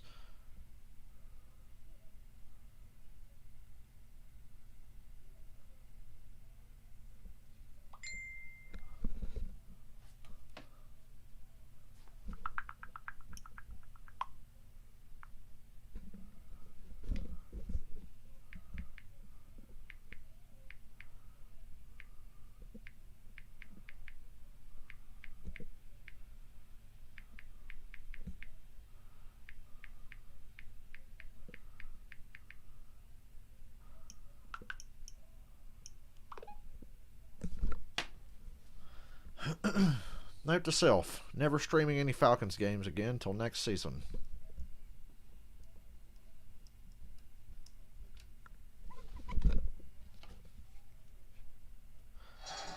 Coming up on the USAA Insurance. Excuse me. Highlights Highlights from Washington and Pittsburgh. Bitch, I watched it. We saw that coming. And we watched most of the fourth quarter right here on my stream. All coming up next. Just never know, as Boom would say, that's why they play the games. That's why they play the game. Seattle yesterday, win that game. I told you that last week. Yes, you You did. asked me my NFC East pick. Nobody's laughing at the NFC East also. No. Lewis was on Washington. On the ground. There's Mostert. Speaking of Chris Berman, this is his kind of game. If you paid attention the last 3 years, you know what it is. It's San Francisco against Buffalo. For the 5th straight year, for the 6th straight year since 1988, we've made the same pick. For the 8th straight season, for the 9th straight year, for the 10th straight year, San Francisco against Buffalo in the Super Bowl. You know what, this year? San Francisco and Buffalo. Shocking. I think it's the Bills and the 49ers. Again? After a lot of thought, I'm going with the Bills and the 49ers. Really? That never gets old for me. Mostert out of the backfield. You think about it, in the 80s. He really did pick the Bills and Niners to go to the Super Bowl. Well, hey, Buffalo got to 4 straight. The Niners won like 5. Chris Berman's coming up at halftime with his best. So, hey, Chris Berman wasn't too far off. He was always in the ballpark with that prediction.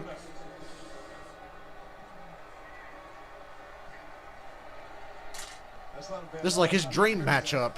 3rd and 6. 3rd and 6.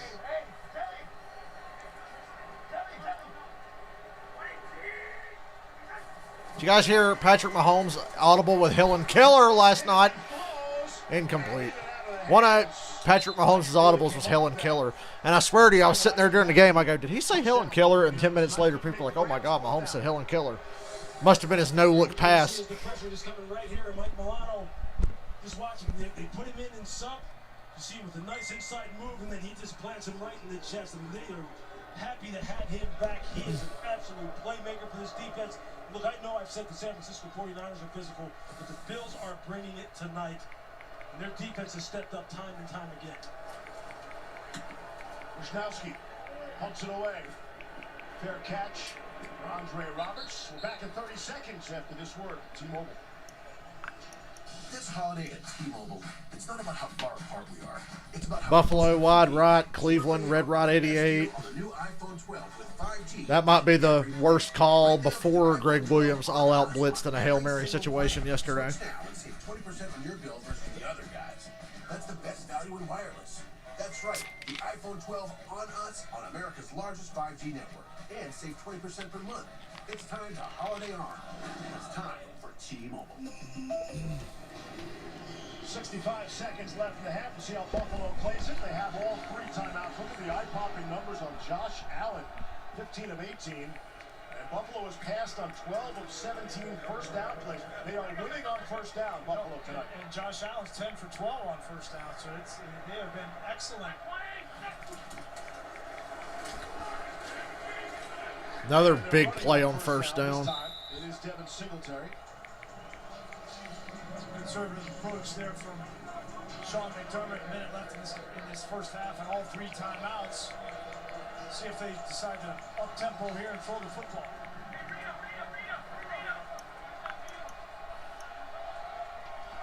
Niners rushing 4.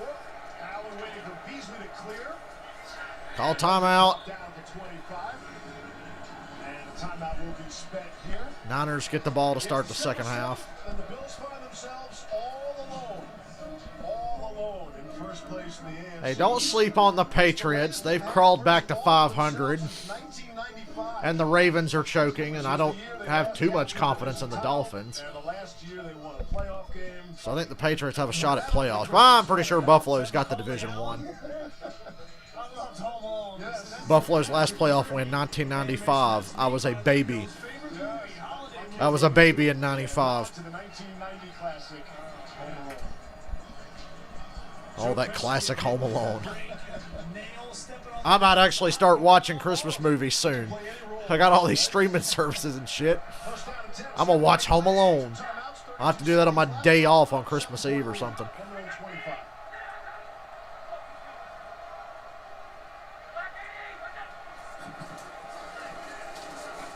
Josh Allen on the run. Throws it up. Out of bounds.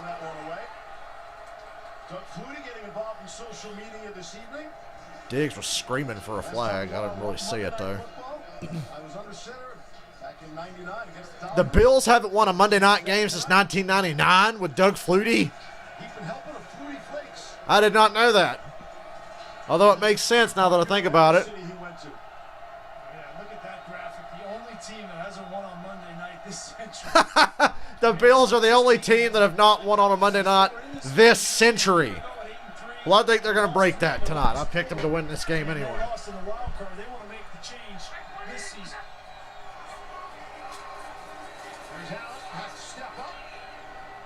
What a play by Josh Allen and Diggs.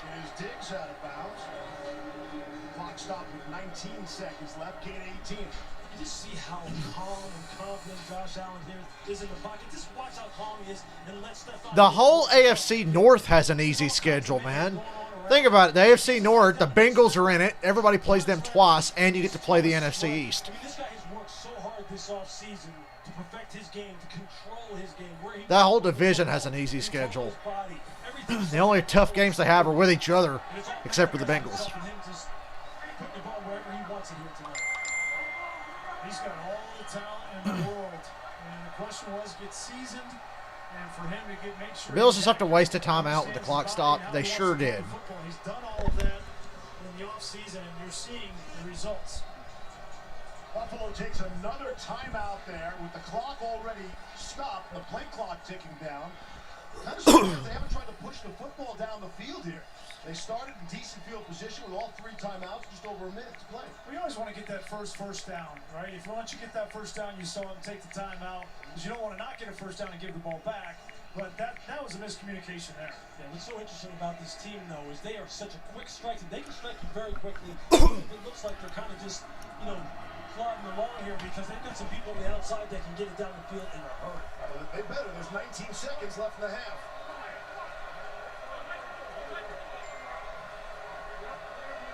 From the 43.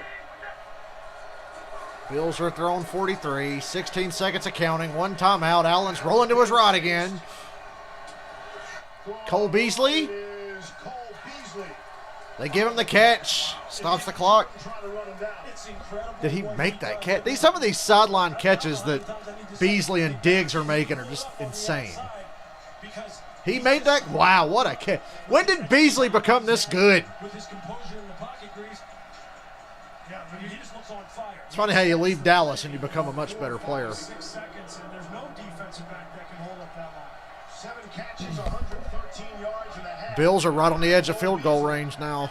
A few more yards, they'll get there. And the middle of the field's open. They got the timeout. The Niners can't just play the sideline. Middle of the field. Out of bounds inside the 20. 4 seconds. Kick the field goal.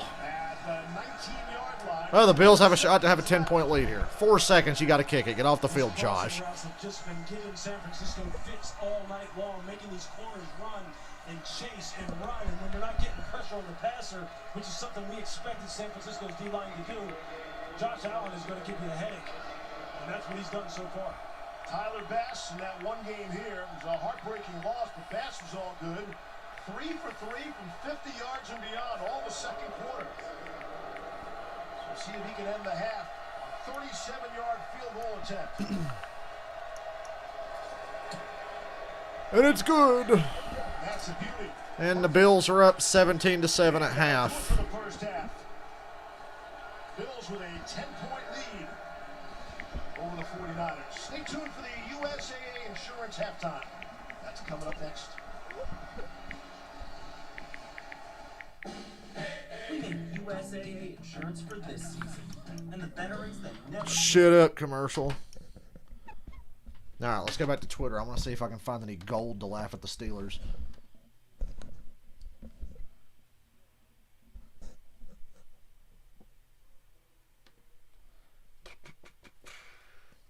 Why is worst 11 and 1 trending? Hold on. Not Rake. Love you, Rake. Woo woo. Worst 11 and...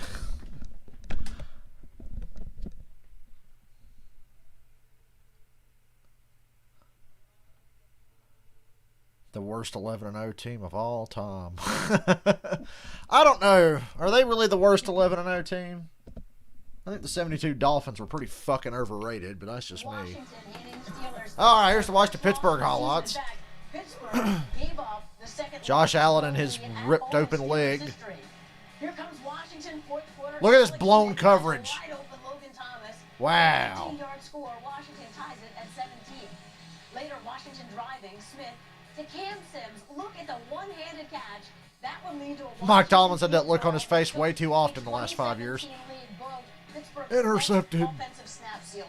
Yeah, tip ball and nice interception there by and I think if you're Mike Tomlin, you got to go back and look. Big Ben had to throw the ball 53 times. Hey, we haven't been playing well for the last couple of weeks. Remember, he got on this team and said they sucked. So now you come out in this game and you don't play well at all. I think they got to go back and figure out what they're going to do running the football. They struggle to run the football again tonight. And that's just not a Pittsburgh team. They're supposed to be physical. Big Ben in the offense can't throw the football every down. One thing about it, Mike Tomlin will have his team ready to play come playoff time. Yeah, it doesn't get easier. Now this Pittsburgh team has to travel to Buffalo. You see how well they're playing tonight. We saw Larry Zonka with the toast, the traditional 72 Dolphins. Highlights ahead. Can't believe that's actually trending. Win. Boomers got the fastest 3 coming next. Beck, beck, beck, beck, beck. Maybe I should mute it and narrate the fastest 3 as Chris Berman. Think I can improv that on the spot? We might. I gotta work on my improv.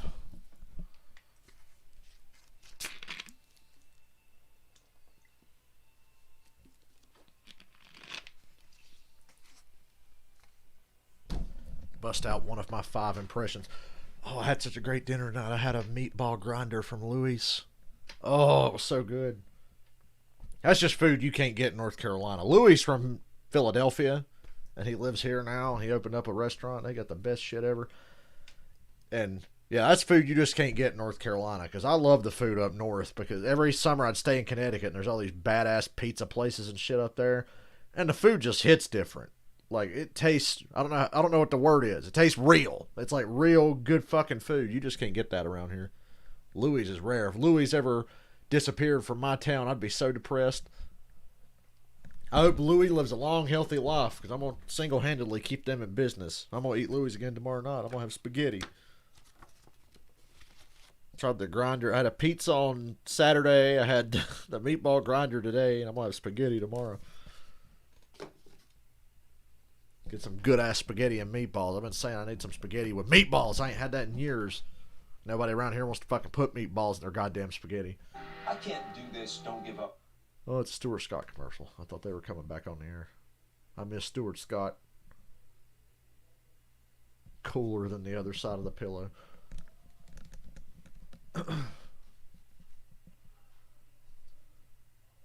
It's hot in here. I'm going to open a window. And I'm going to be cold in 2 seconds because it's like 30 degrees outside.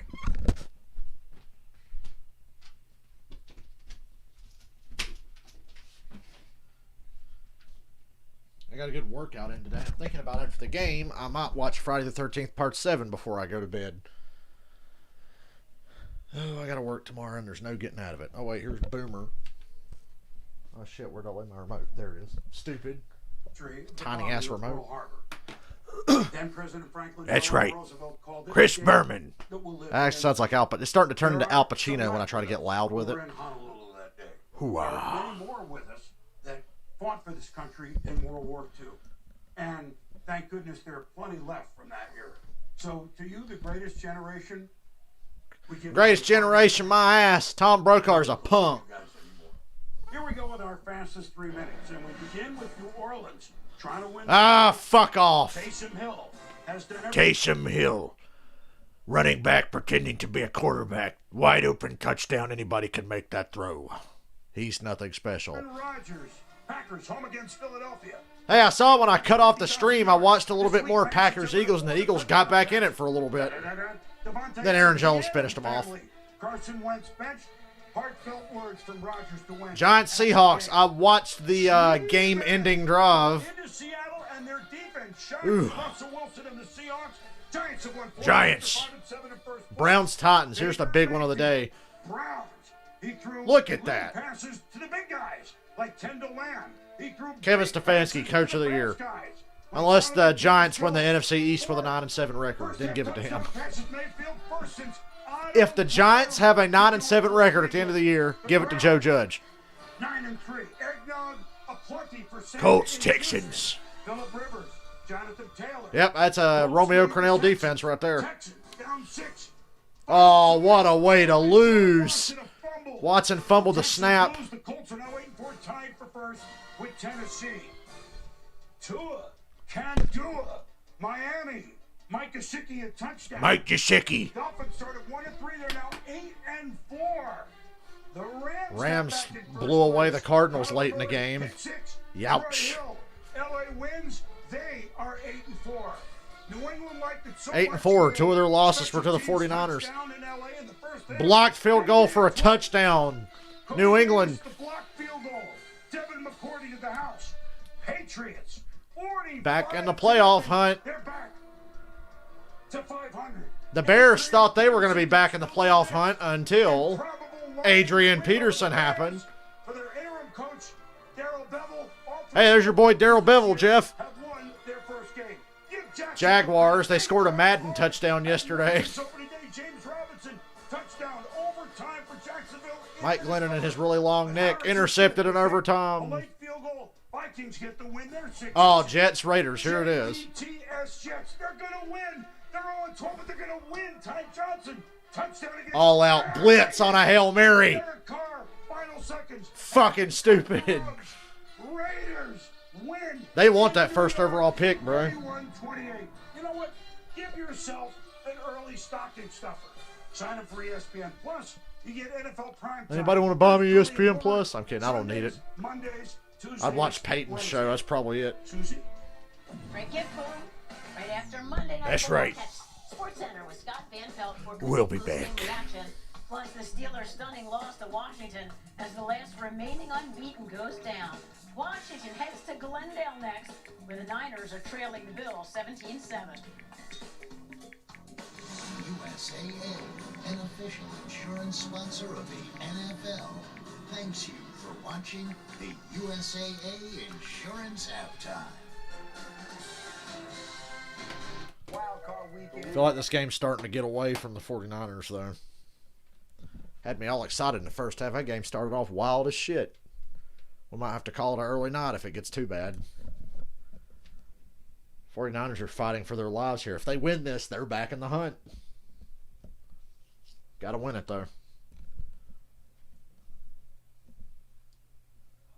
Playoffs, January 9th. It's coming around. We got 4 weeks of regular season left. Goes by fast. every sport that finishes a season this year feels like such an accomplishment. Like when NASCAR was done, I couldn't believe it. I'm like, damn, we got through a NASCAR season in a pandemic. At least we know we can do it. So the season's going to start in February at Daytona no matter what. Knock on wood, pending another plague breaks out. He gave up 200 yards passing to Taysom Hill. He'd have to quit. Dude, Taysom Hill was trying to win us that game so bad, wasn't he? Go back and watch the highlights, people. Taysom Hill played like shit against Atlanta. He threw like 4 interceptions and got dropped. He fumbled the ball like 3 fucking times. He was trying to give that game to Atlanta. And Dirk Cutter was like, let me give this shit right back. Here you go, Todd Gurley drawing 3rd and 2. Oh, it's 4th and 9 now. Great fucking call. Hand to the fucking washed up running back with arthritis in his knees that didn't play last week and didn't practice this week. Was on the injury report, but somehow gets to dress and be active for the game, and you put him in crunch time? Fuck you. That's what lost us the game, Dirk Cutter and Todd Gurley. Overcome the fact that we played like shit on offense for 3.5 quarters. We get back in the game, and Dirk Cutter and Todd Gurley said, nah, fam, we don't want to win this. But on the plus side, that shit yesterday pretty much guarantees that Raheem Morris and that whole staff is gone at the end of the year. I wish Raheem Morris all the best. He's done a decent job and under tough circumstances, but I don't want Raheem Morris as my head coach. He can go somewhere else. I want somebody new. I don't know who the fuck I want. I mentioned Jim Harbaugh yesterday just because he's a fucking asshole. This team needs an asshole of a head coach. An asshole that, has proven he can win. You got to be able to win if you're going to be that big of a dick. I think a lot of the rumors about Jim Harbaugh's final year with the 49ers was complete bullshit manufactured by Jed York to try to have an excuse to get rid of his ass. And how'd the 49ers do for so many years after that? Huh? How'd they do? I think Harbaugh's about run his course in Michigan. Tell you who wouldn't like it if Harbaugh got the Lions job, and that's Lions fans, because they're also Michigan fans, and they're probably sick of this asshole. Shit, I just want some drastic fucking change in Atlanta.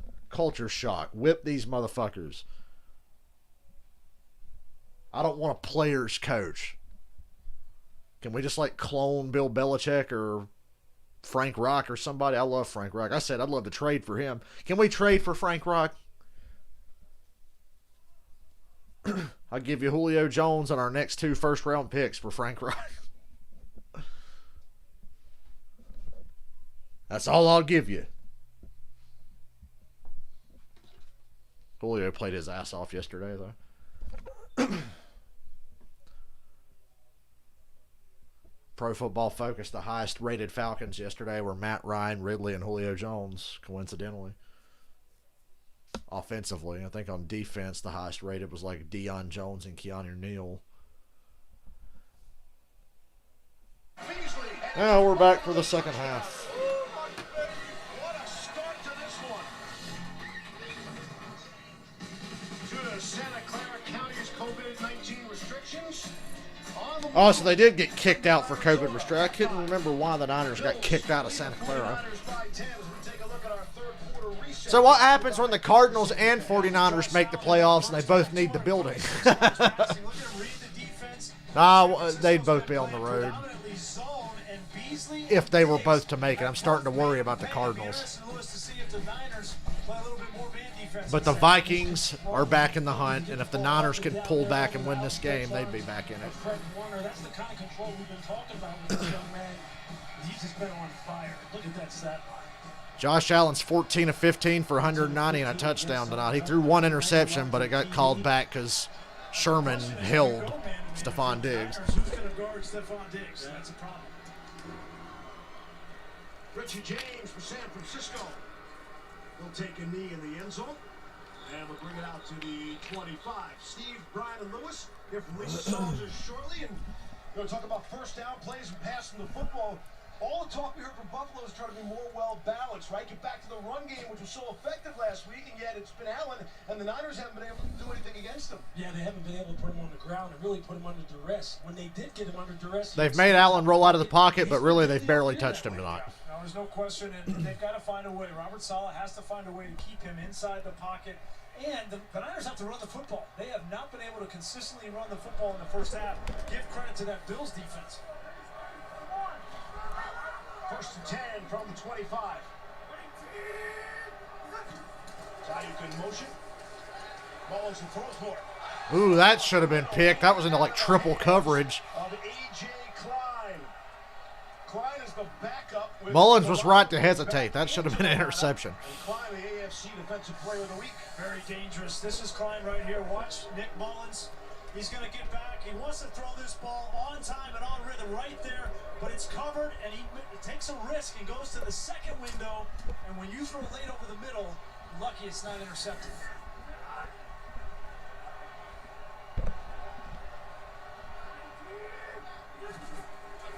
On second and 10. Mullins throwing on the run again. Nice. Big play and a first down.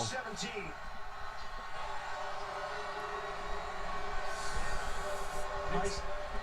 It takes some guts to almost have an interception and then come back and make a throw like this, Lewis. Yeah, it does, because I'll tell you what, look, the corner, Levi Wallace is sitting underneath it, safety coming over the top. We've been talking about Josh Allen and all the nice throws he's made tonight. That's a nice. I'm really excited about streaming the playoffs this year. I know there's going to be some long streams. There's going to be like 9 hours we're going to be on. 3 games on Saturday, 3 on Sunday. 49ers come out firing. False start. And that'll slow things down. I think it's Dwelly. Just made his first catch of the night. Like he jumped. All start. Offense number 82. 5-yard penalty remains first down. Well, Kyle Shanahan talked this week about needing to run the football and earn the opportunity for play action. And when they didn't run it very well in that first quarter, in the first quarter and a half of the game. Saints play the Eagles Sunday, right? Can't wait to not stream that game. The keeper game in the second half may be alive. I guess I got to be a big Packers fan the rest of the year to keep the Saints from getting the 1 seed. Ayuk motioning in backfield. Ooh, nice run here. It's a draw play, and it's a first down. You know, isn't it sad that the only thing I've had to cheer for the last 3 seasons now is against the Saints? Luckily, cheering against the Saints in the playoffs the last 3 times has really worked out for me. When they get him on the edge and they can kick out the defense. You know, Minneapolis Miracle. They lost to the Rams in overtime, and then last year, fucking Kirk Cousins beat them in overtime. Hello, Andres. We've done this the 4th quarter of Pittsburgh and Washington, and now we're doing this. We've been on since about 8 o'clock. Mullins going deep, wide open. Niners have a drive going now. No snicker grease, Levy's, believe it or not. You know, Nick Mullins threw for 3,600 yards in his first 13 starts. Where does that have him historically? Would you believe 3rd most in NFL history? Wow. Mahomes, Luck, and Nick Mullins for most passing yards in their first 13 starts ever. And he's playing well tonight. Mullins has made a couple of bad decisions, but they didn't get intercepted. Oh, boy. Oh, man. Brandon Ayuk got just blown up on his block, and they lost like 7 yards. That's how you shut down the run game. That looked like something out of the Dirk Cutter playbook. And when he does here, you see Johnson just get off the ball. Terrible block by Ayuk. Ayuk could not block there. That's because you fire off the ball and you're keying the ball. Remember that block Diggs threw to get Dawson Knox a touchdown earlier? It was like the complete opposite of what Brandon Ayuk just did. 2nd and 19 now.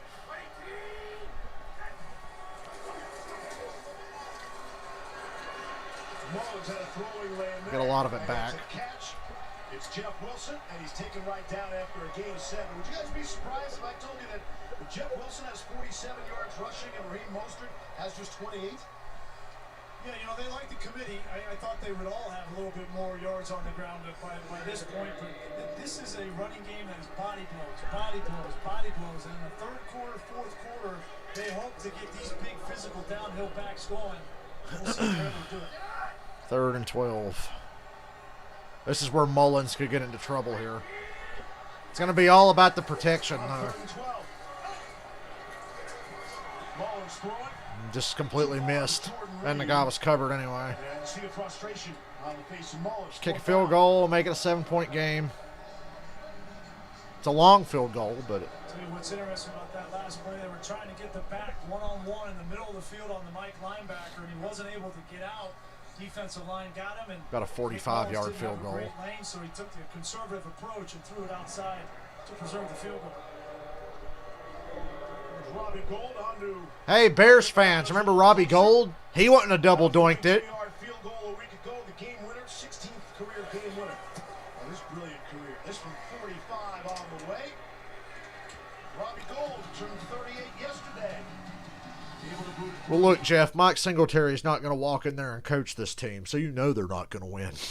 God, Singletary was a bad head coach. I want winners. I want people that want to win. Can't win with them. Can't coach with them. Can't do it. It's like one of the best meltdowns in a press conference other than Dennis Green talking about the Bears. You want to crown them? Then crown their ass. But they are who we thought they were. And we let them off the hook. But Singletary bitching about Vernon Davis, that's a pretty good one. Those were dark times for 49ers fans. Dark times. They were so bad. And they had Alex Smith, but they changed offensive coordinators more than most people change underwear. Mike Nolan was the head coach for a little while. That's another reason why you know they suck. Steve Mariucci. The 49ers go 10-6 and they fire Mooch and hire Mike Nolan. The team just goes into the shitter for like 8 years. And after Nolan, it was Singletary, who was even worse than Nolan, if you can believe it. And for some reason, Mike Nolan's still coaching in the NFL as a defensive coordinator. Can you believe that? And that was after his fucking run with Atlanta, where their defense was 24th or worse every goddamn year he was there, and we still almost got to a Super Bowl in spite of that. Sit on that and rotate. I wonder who they'd fire first, Howie Roseman or Doug Peterson. I feel like they both got to go, because look at the last couple of drafts for the Eagles. Who have they drafted that's been worth a fuck? They've completely whiffed on so many picks.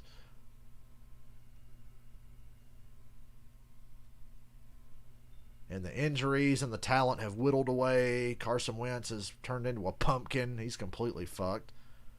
Carson Wentz will never win again in Philly. He'll have to go somewhere else. But good luck to the Eagles getting out from under that massive fucking contract they gave him. That worked out nicely.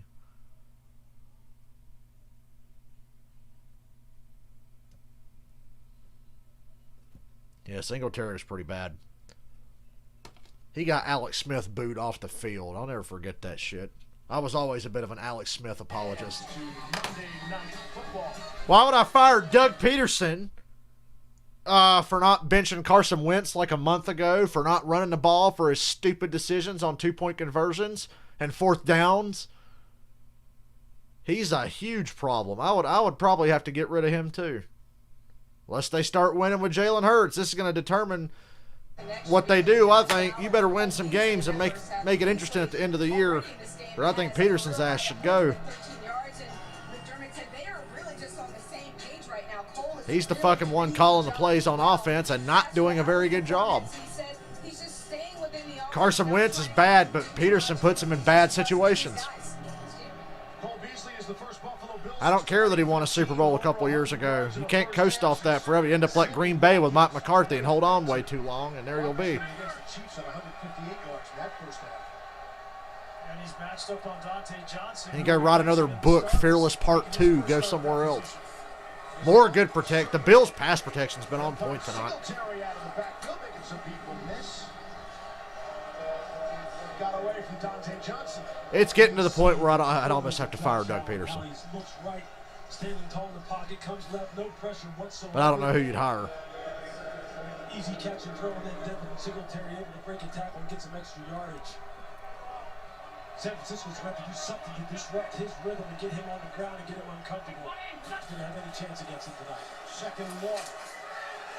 Make that 3rd and 1. Nice play there. Well, if these last couple of drafts have been a team effort, I'd have to give them a D at best. They've been protecting him, giving him the time. You know, without Cody Ford was hurt, out for the year with a knee injury. They got Brian. They're going to go to Josh Allen on the quarterback sneak for the 4th time tonight. It's 3rd and 1. So you got to give these guys credit because you're right. This defensive front for San Francisco is aggressive.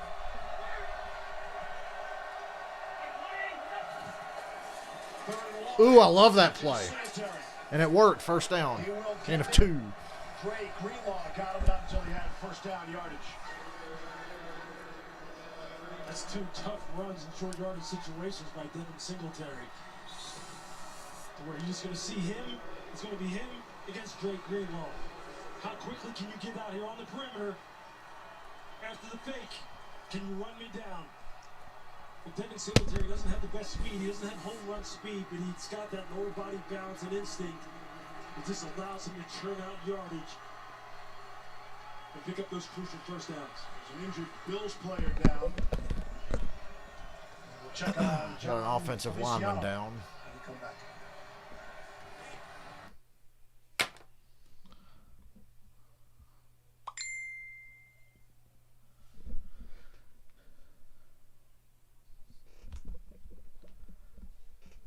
I think the Eagles have been so bad this year. Like, unbelievably bad that you got to fire about everybody. How Jalen Hurts plays is going to determine whether Peterson is to stick around or not. If the Eagles keep losing but Jalen Hurts plays well, they'll be like, okay, maybe give him another year with Peterson. And they'll be like, Peterson, we did win a Super Bowl, so they probably give it another year just because of that. But Jalen Hurts, if Doug Peterson wants to keep his job, Jalen Hurts better play well.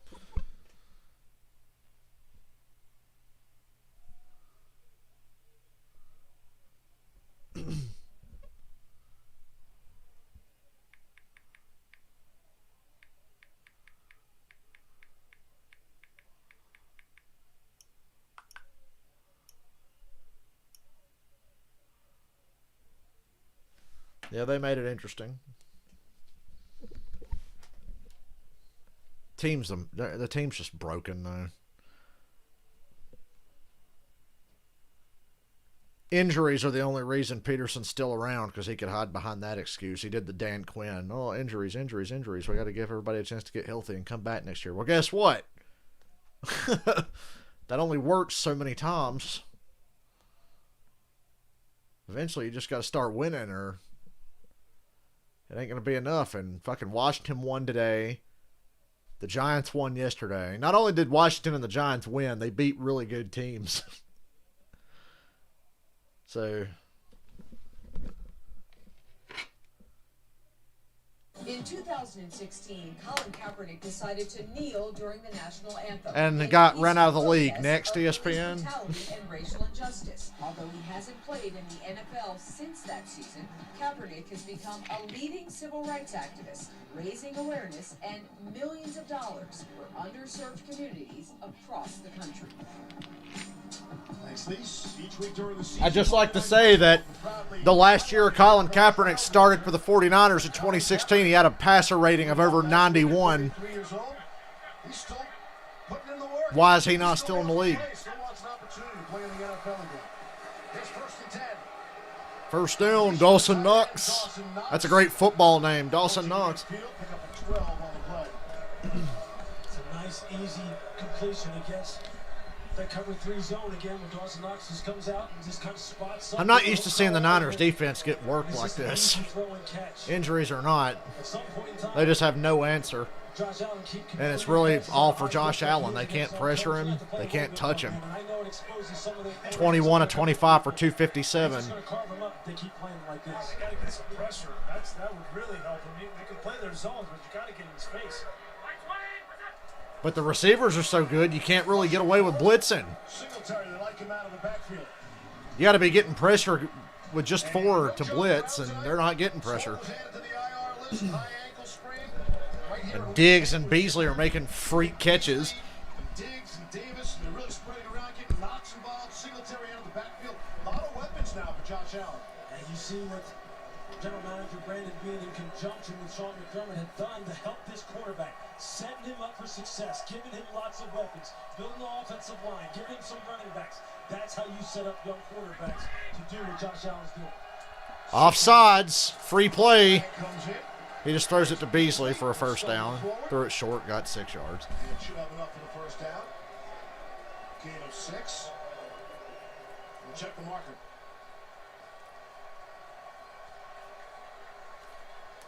Offside. Defense number 78 in the neutral zone at the snap. This penalty's been declined. The result of the play is a first down. And just to finish on that, Lewis, with Brandon Beane, we talked with him this week. I thought it was interesting. They made a conscious decision at the end of last year to invest in the offense. Went out and got Stephon Diggs, and at the expense of the defense. They didn't resign guys like Jordan Phillips and Shaq Lawson, so they knew they weren't going to be as stout defensively, but they had to make those decisions to get more explosive and score more points on offense. No pressure again. Allen looks like a statue standing back there throwing these nice passes. And that will put Diggs over 1,000 receiving You heard him. Diggs has 1,000 yards now. Third straight season. Again, when you see Diggs, I'd say that trade to Buffalo is working out well for Diggs. And it worked out well for Minnesota. They turned around and drafted Justin Jefferson. They're doing just fine.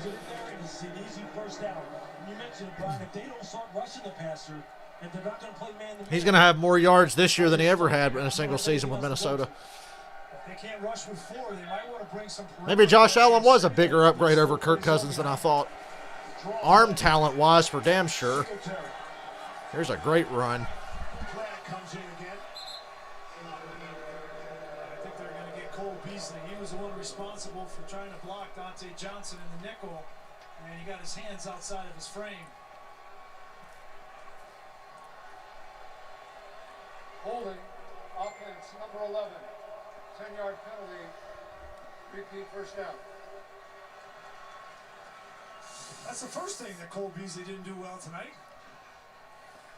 That's only the second penalty against the Bills this evening. Heading into week 13, they were the most penalized team in the NFL in terms of yardage. They slipped down to 4th with the other teams playing yesterday on Sunday in week 13.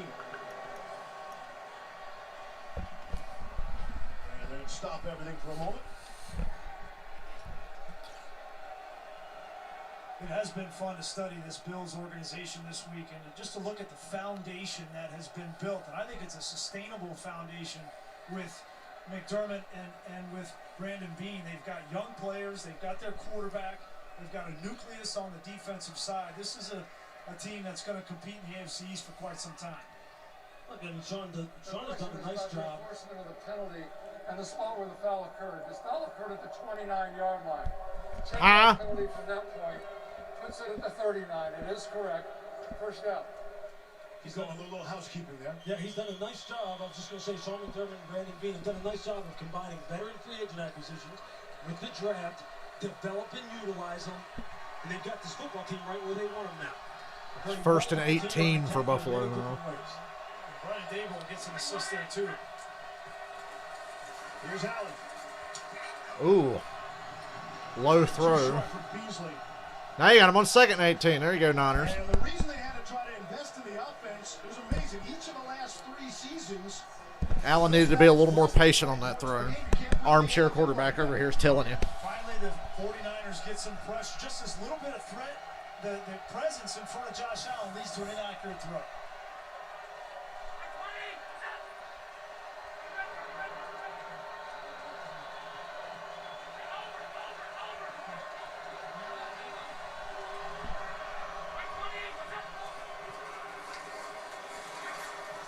Now they got some pressure, but Allen rolls out of the pocket and extends to play. He's got to throw it away, though.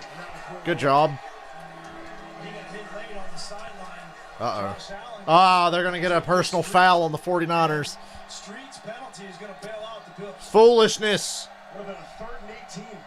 3rd and 18, you have them on. Roughing the passer, defense number 92. Idiots. 15-yard penalty, automatic, first down. Take a look at this on the sideline. He's been doing it all game. That's Contavious Street, and you can't touch him at all right there. Ball's gone. Take a step and a half. Great. And the Oscar goes to Josh Allen, but yes, that push was late, so it's the right call. But Josh Allen made sure he got the call. Sounds like Breeze might be ready to come back. His 11 broken ribs all healed up. With the game clock operator, please reset the game clock to 6:30. Thank you. Well, after the heart attack Taysom Hill gave the Saints yesterday, I'm sure Saints fans are ready for Breeze to come back now. I hope they don't rush Breeze back. Look at me giving a shit about a Saints player. I hope they don't rush Breeze back for his sake. They can handle the Eagles. I can't remember who the Saints play after that, though. They've already beat Tampa twice. They're good on the division. It's all about playoff seeding now. They can't tie with the Packers because the Packers have already beat the Saints, so the Saints need to hope the Packers drop another game or two, which doesn't seem very likely looking at their Charmin soft schedule.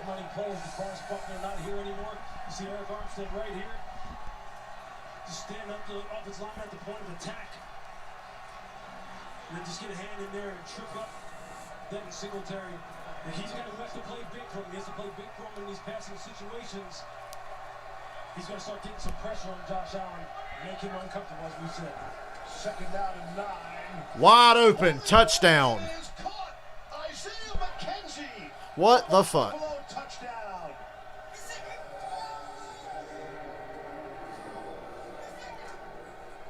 Somebody be that wide open. That looked like the touchdown for Logan Thomas against the Steelers earlier. Well, this is what happens when you play man-to-man coverage. Greenlaw and Tarvarius Moore get confused. Moore gets picked. Yeah, I'm really banking on some more heartbreak for the Saints in January. And there's plenty of teams to give it to them. I think the Rams and Packers can both take them out. The Vikings showed on a good day last year they can do it. I hope Dalvin Cook's healthy. Pass on for the extra point. We'll see. 24-10 Buffalo now. From Josh Allen's rookie season. And you're right, what a design. Brian Dable to this point, getting the best of Robert Saleh in that matchup, inside the matchup.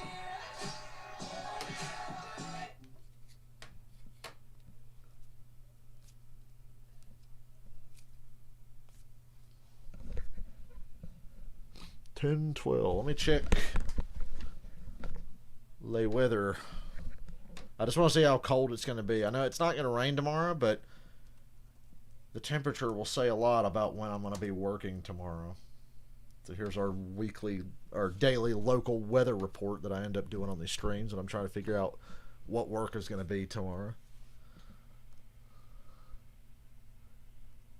Oh, cool. It's going to be another late start. It's not going to get above 40 to like noon. Shit. Let me guess. I won't be at work till like 11:30 or noon. I won't be home till like 4:35 o'clock. I don't like getting home that late. Oh well. Guess it ain't going to hurt to stay up a little later tonight. I want to watch a movie. So I'm going to stay up after this game. Of course, if the Bills get up by like 20 or more, halfway through the fourth quarter, I'll be getting off here early. So that'd give me a head start.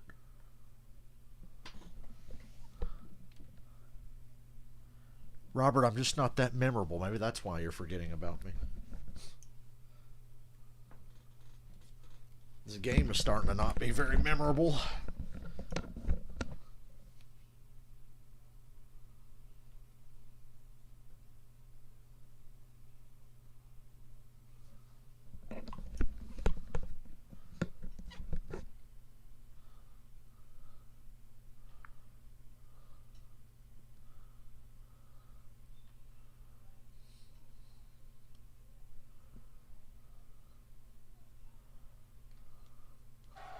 Want more stats?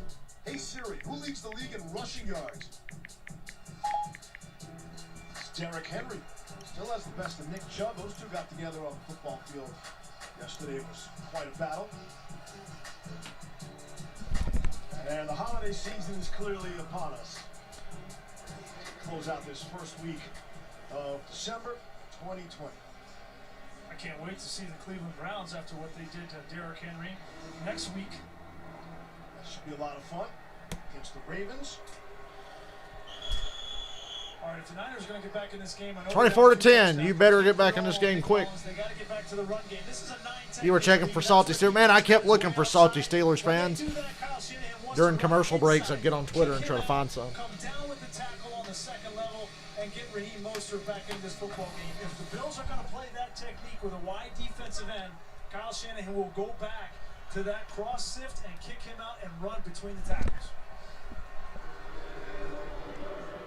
You got that, Steve? Kind of technique? Got it. Good. All right. You should learn something new every game we do together. Okay? I do, but I knew that one already. Oh, you did? Try to bring something else to the party once in a while, Grease. Yeah. All right, draw me a 6 technique. That's next. Here's Mullins throw. Ah, missed a wide open receiver and nearly threw an interception. Should have been by Levi Wallace. Redskins or Washington plays the 49ers next week. Threw that a little bit out in front of Ayuk. That's a winnable game. Yeah, Levi Wallace does a nice job. Washington could be about to get on a roll here. Niners are still tough, but it's not going well for them tonight. Defense just has no answers. Usually their defense is what keeps them in games. Levi Wallace has a high standard to live up to because Tre'Davious White opposite him is one of the best in the NFL as far as route recognition is concerned. 2nd and 10 from the 25. Samuel in motion. Intercepted. Micah Hyde off a tip. 20, 15, 10, down to the 5, 1st and goal for Buffalo. Yeah, this might be the end of the game right here. This might seal the deal. Brandon Ayuk has been a solid contributor for this San Francisco 49ers offense most of the season when he's been healthy, but on back-to-back This is where the Niners were going to get in trouble. They had to keep it close. They can't be in obvious passing situations. Although that's Ayuk's fault. He should have had that. Always is going to be a bad sign for the offense. Okay, that's why as a safety, That should have been an easy catch. Running to the football, running to the point of attack. Because everybody who plays DB knows this. Tips it over. This is Bills football right here, though. They're playing a complete game all around. Now you get good field position for your offense. Now you got San Francisco on the ropes. First interception of the season from Micah Hyde. Well, remember the Bills blew a 25-point lead to the Rams earlier this year and had to cheat to win. So, woo, nice coverage there. 2nd and goal. Jason Barrett knocked it away. But Jason Barrett is one of the great comeback stories. A guy who's dealt with so much injury throughout his career. Perfect jam technique. Perfect jam at the line of Hey, Packers fans, remember Micah Hyde? He might help your average-ass defense if you still had him. Use that front side head and stab the ball away. You can't do it any better than that. You have to cheer for a young man like this. He is Strength of schedule definitely favors Washington coming down the stretch. Playing spectacular. Because it's all about the Giants and the Washington football team now.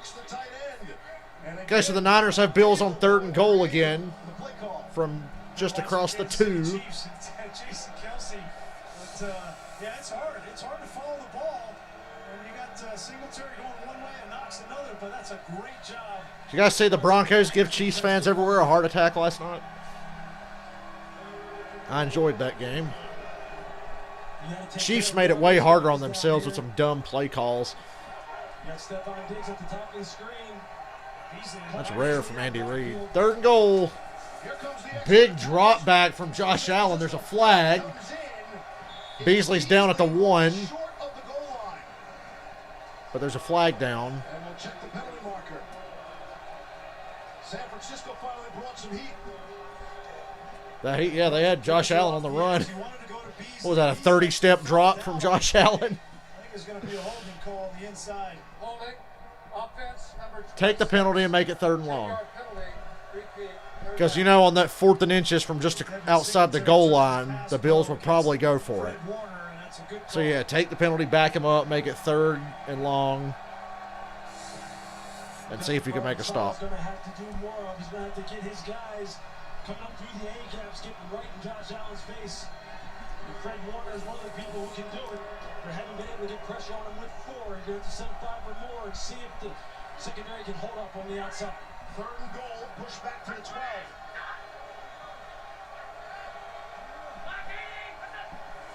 Third and goal. Oh, we got a false start. False start. Back him up even further. 3rd and goal from the 17.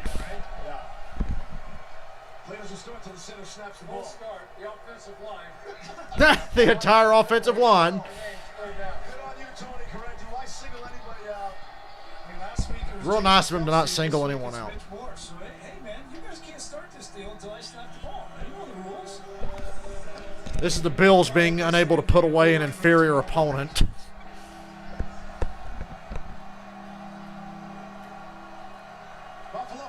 All the Niners have to do here is not commit a defensive foul, and they got a strong shot at getting off the field.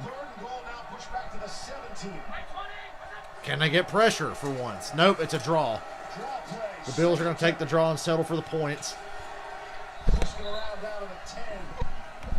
4th down.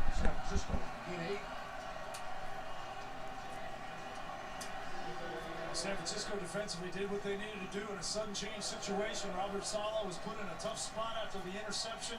If they gave up a touchdown there, you would get the sense that with the way that their offense is sputtered, they might not be able to get back in this game down 3 scores. You know, there's nothing more frustrating for Sean McDermott than to say, look, we can go ahead and knock this team out right here. Punch this ball in, sudden change situation for them. Instead, we shoot ourselves in the foot and just move backwards. Come after this field goal. It's good. 27-10. Buffalo getting points on 5 consecutive possessions. 27-10. Yeah. I don't get emails from YouTube about copyright claims anymore.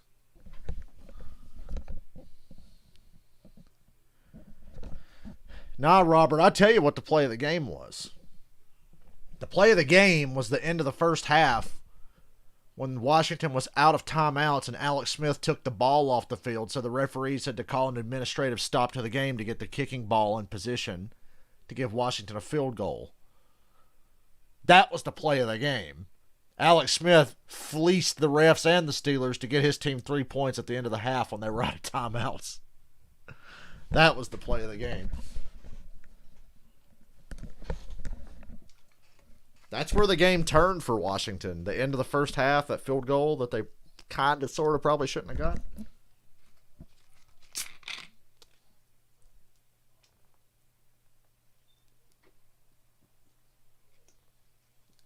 Then he outscored Pittsburgh 20-3 in the second half and won the game.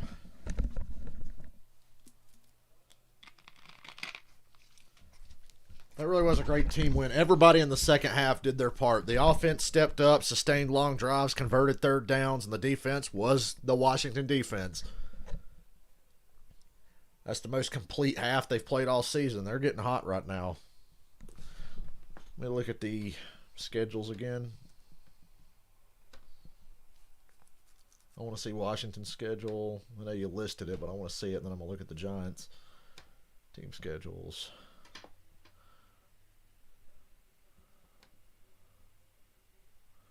Washington. So who do we got left for Washington? Niners, Seahawks, Panthers, Eagles.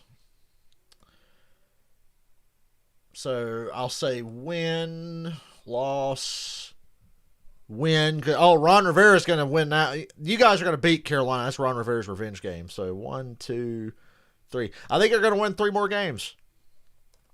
I think the Redskins win 3 more. I think you'd probably lose to Seattle. But who knows? Allen Park, where the Lions have their facility, 41 years old. And we obviously asked him about that this week. Giants have it tougher. There's no doubt the Giants have it tougher than what Washington has left. If I don't get a head coaching gig next year, I'm back with a healthy Nick Bosa. It's a good spot here. I think the Giants. Coordinator for the 49ers, but my sense It's hard to say what the Giants win. I stand by Washington's going to win the division. That was my preseason prediction. And looking at those schedules there, I favor Washington, despite the fact that the Giants have beat them. And now I got to refresh my drive chart. The thing about head coaching candidates is people have their preferences and their different profiles, but this guy fits the bill. 41 years old, has a great outlook as far as Niners are down by 17. those kind of guys, and he will turn a program around If they don't score here, I'd say it's over. Pitch the most. They're still You trying can to still get settle for a field goal here. the 49ers. And we know Salah's a hard worker, getting his pregame exercise in, and he said he'll probably have his pick of jobs. Current jobs that are open: Houston, Atlanta, Detroit. Maybe Robert Saleh would be good for Atlanta. As well.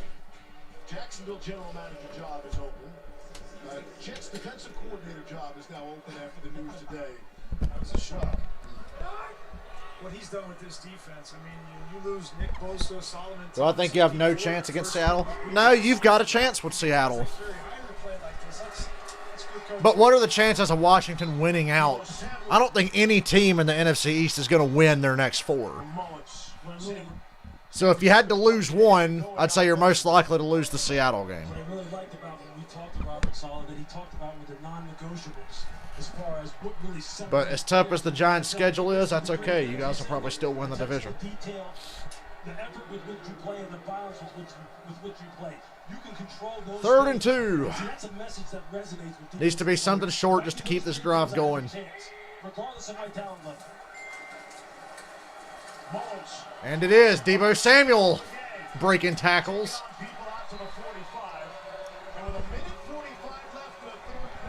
Okay, kickstart a drive here. Go to They have not used Deebo Samuel enough tonight. Brandon Ayuk's been the area of focus, but that didn't work out well in the last possession. On this team, after he gets the ball in his hand and gets contacted, it energizes the entire sideline. Maybe they can get something going here.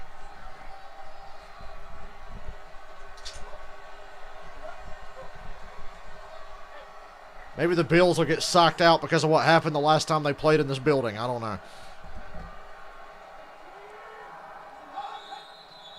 Shanahan's going to take a timeout. Kyle Shanahan had to burn a timeout down by 17, headed to the 4th. That's not good. Still had a couple seconds. You might need that later. 49ers will take one there.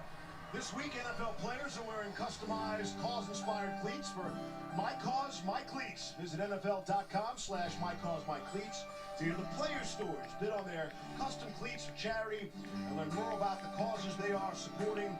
It takes all of us to be part of a movement for the greater good. Kendrick Bourne is supporting Autism Speaks this week, honoring his two uncles that are autistic, Ronald and Michael Bourne. Really cool, the NFL allowing players to show some individuality within their uniform. Other causes among the players, social justice, health and wellness, youth charities, and many other players. If you go 9-7, give Ron Rivera Coach of the Year. Support, which is really a nice gesture. Yeah, really cool. First and 10.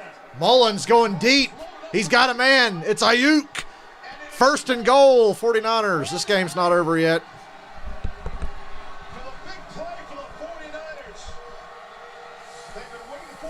We're not done yet, people. We might still get a game out of this. It's just a nice route as far as stemming the DB inside and then breaking it back outside. And you see the adjustment. Maybe that timeout was worth it for Shanahan. His body all the way around as that ball's put over his outside shoulder.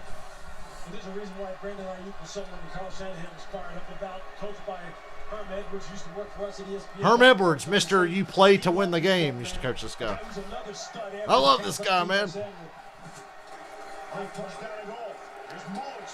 Juszczyk, touchdown, 49ers. And we're not in the 4th quarter yet. Wow.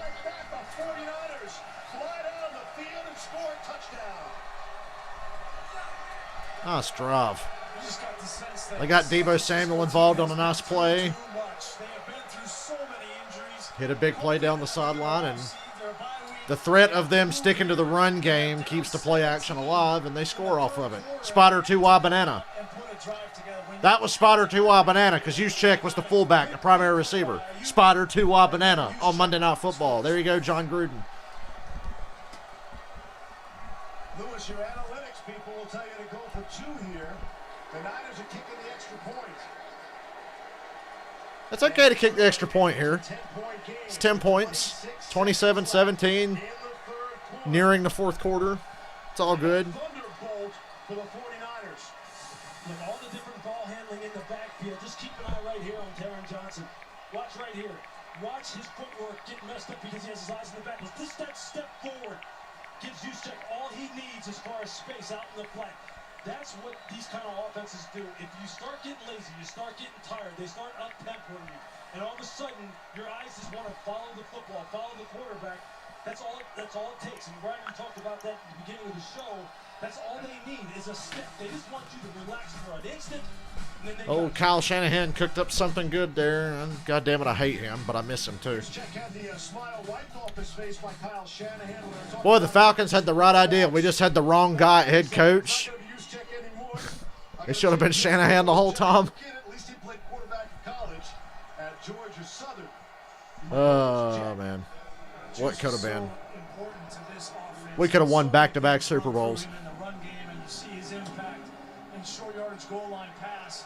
That was your favorite play there. That touchdown, Spider 2 wide bananas. I told you, Spotter 2 Banana. They just said it. Call it as it happened. There are long-winded play calls, and we talked about that with Nick Mullins as well, and he said he tries to mentally prepare. He has recorded Kyle Shanahan's play calls, and then he regurgitates them, spits them back out. The Niners are out rushing the Bills, but the Bills are burying them in the passing game and total yards. About that, and he said that it's a way for him to learn, and he hasn't played a lot of football. Kyle Shanahan. Niners defense, step up, make plays. They've been the weakest point of this game for the 49ers. At the right time, sees the field well, and I think a lot of it has to do with his preparation. That's a great example. You better make Josh Allen hit the ground. If you want to win this game, you're going to have to put Josh Allen on his ass a couple of times. Or get gassed for a big run on a first down. And that'll end the third quarter.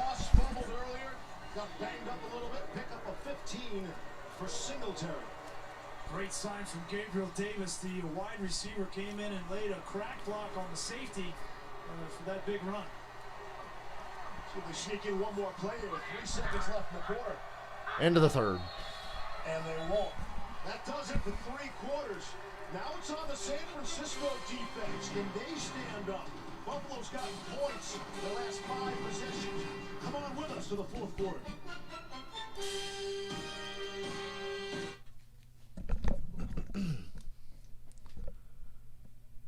Oh, yeah. Alex Smith is undoubtedly comeback player of the year. Whether or not Washington wins that division, Alex Smith is comeback player of the year. Certainly, if anything, playing behind that offensive line, they should go ahead and give it to him now. And pay him to retire so he doesn't get killed.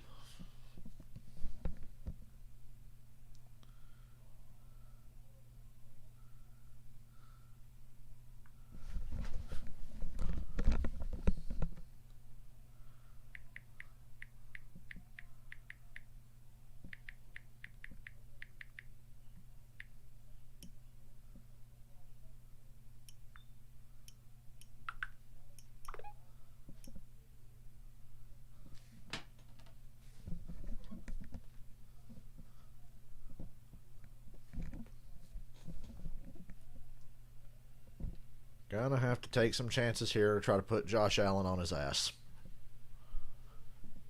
I don't think what they've been doing hasn't worked. You might have to take a chance on blitz on a third down or something.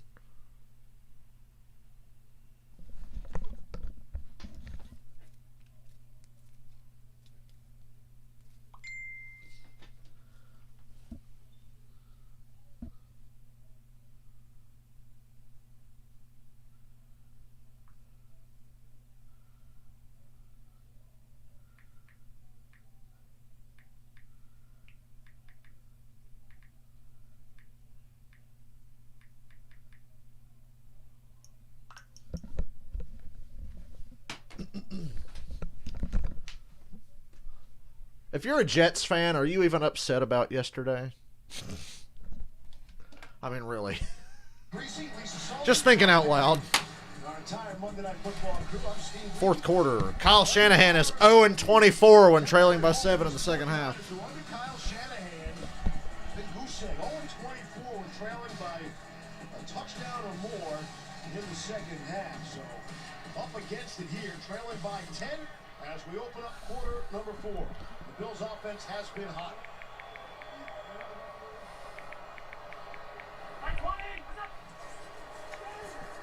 No pressure on Allen. Oh, and I was wrong. They got to him.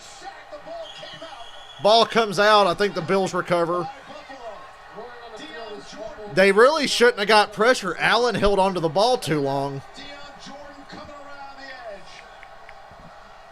Yeah, he was matched up on Deion Dawkins on the weak side. There's Dawkins, and there's Deion Jordan.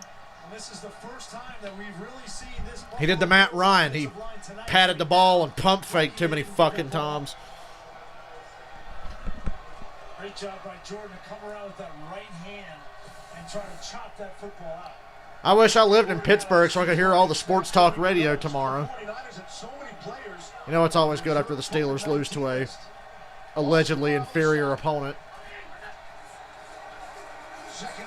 Said, you want to win? Put Allen on his ass. Big play to Diggs. It's 3rd and 5 now. That core rout's been there the entire night. It sure has. It sure has. And they're working it now. They're just working that area, that void, right behind the curl up player. When he expands wide, they just curl it up and sit down in that hole. And as a corner, I mean, you essentially buy him man-to-man when he comes down the field. You're just going to have to kind of slow down your pedal maybe and reduce the distance. Otherwise, they're just going to keep gashing you down the field. 3rd and 5. 3rd down. Nah, no pressure. And he gets the ball to Diggs, 1st down into Niners territory. Listen, this defense is in a bind because we saw if they play zone, he's going to throw the curl. If this is man-to-man, Jason Brett cannot hang. Brett slipped. This is a no-win situation. Diggs has quick feet. It's a lot like Chad Johnson. He'll break your ankles with just his footwork. Was expecting that ball to come out. You saw his eyes go to the quarterback, and Stephon just whipped it back out. But without pass rush, corners are on an island. It's okay to just hold them to a field goal. Ideally, you don't want to give up any points, but hold them to a field goal is a win here.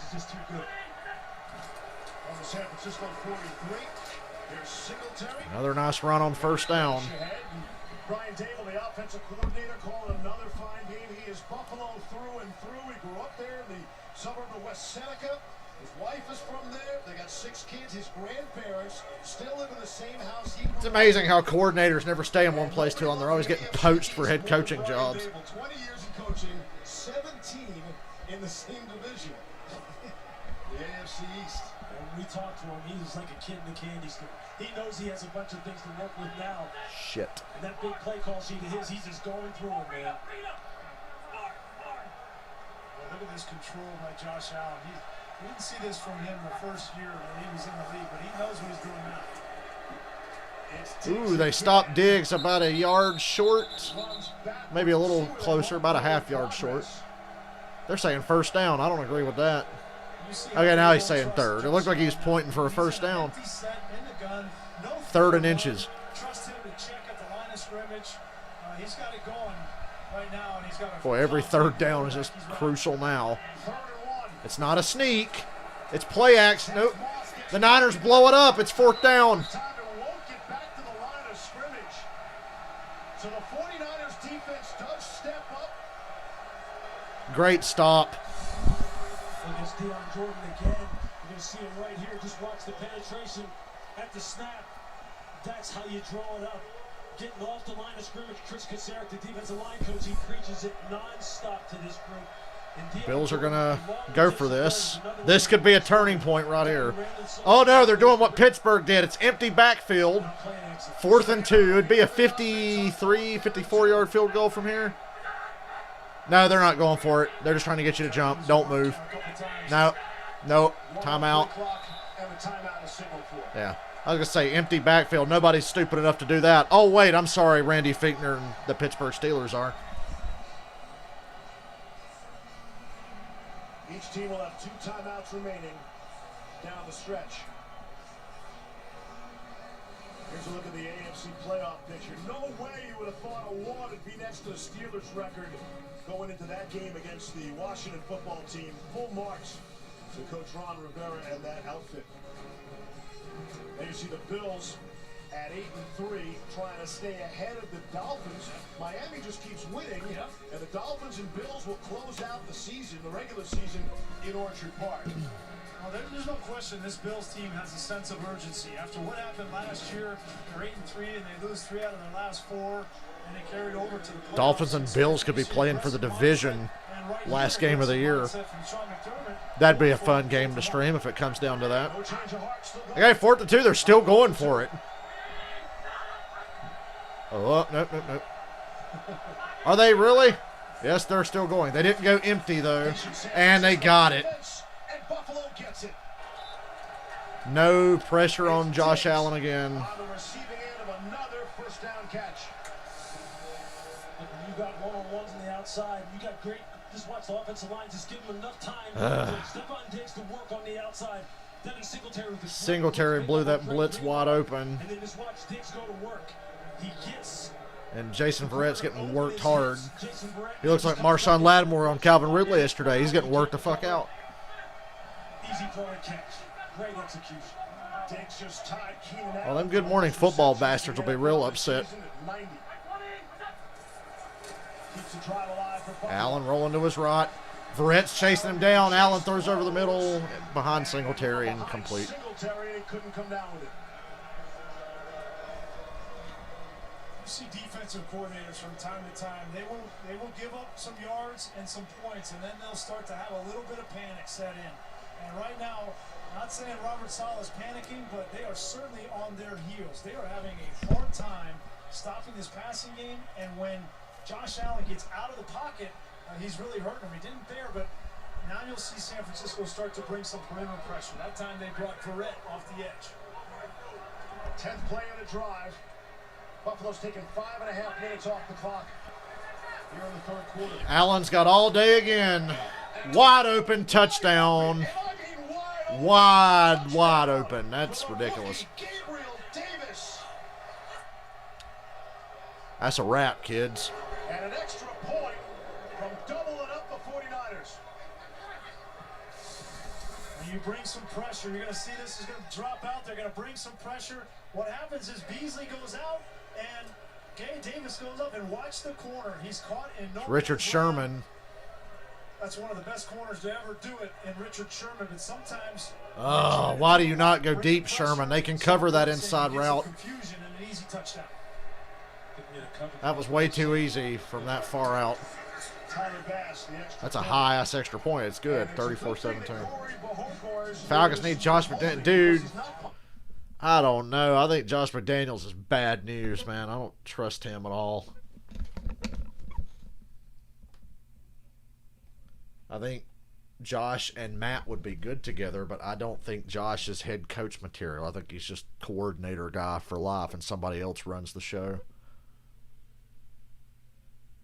The way he was. I know Denver, his deal in Denver was a long time ago now, but then he totally fucking blue-balled the Colts. But I think the Colts ended up better off with Frank Reich. I don't trust him. I feel like McDaniel should be blacklisted from ever getting a head coaching job for the way he carried himself in Denver and the way he did the Colts. He was never well liked in Denver, okay? New England, he's Belichick's guy. He doesn't run the show. I don't know. But I think Josh and Matt Ryan would be good together, certainly with those weapons. But unless you give McDaniels a head coaching job, he ain't leaving New England. Hell, even then he might not leave because he still stayed in New England when the Colts thought they had him. I remember thinking, yeah, the Colts got him. I was like, oh, this will be interesting to see how Josh does as a head coach this time. And then he just turned around and no-showed him and stayed in New England.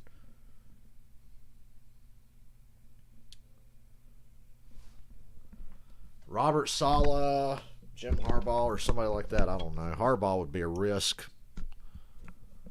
but it's a risk I'm willing to take to be as complete opposite of anybody from the Dan Quinn era could possibly be.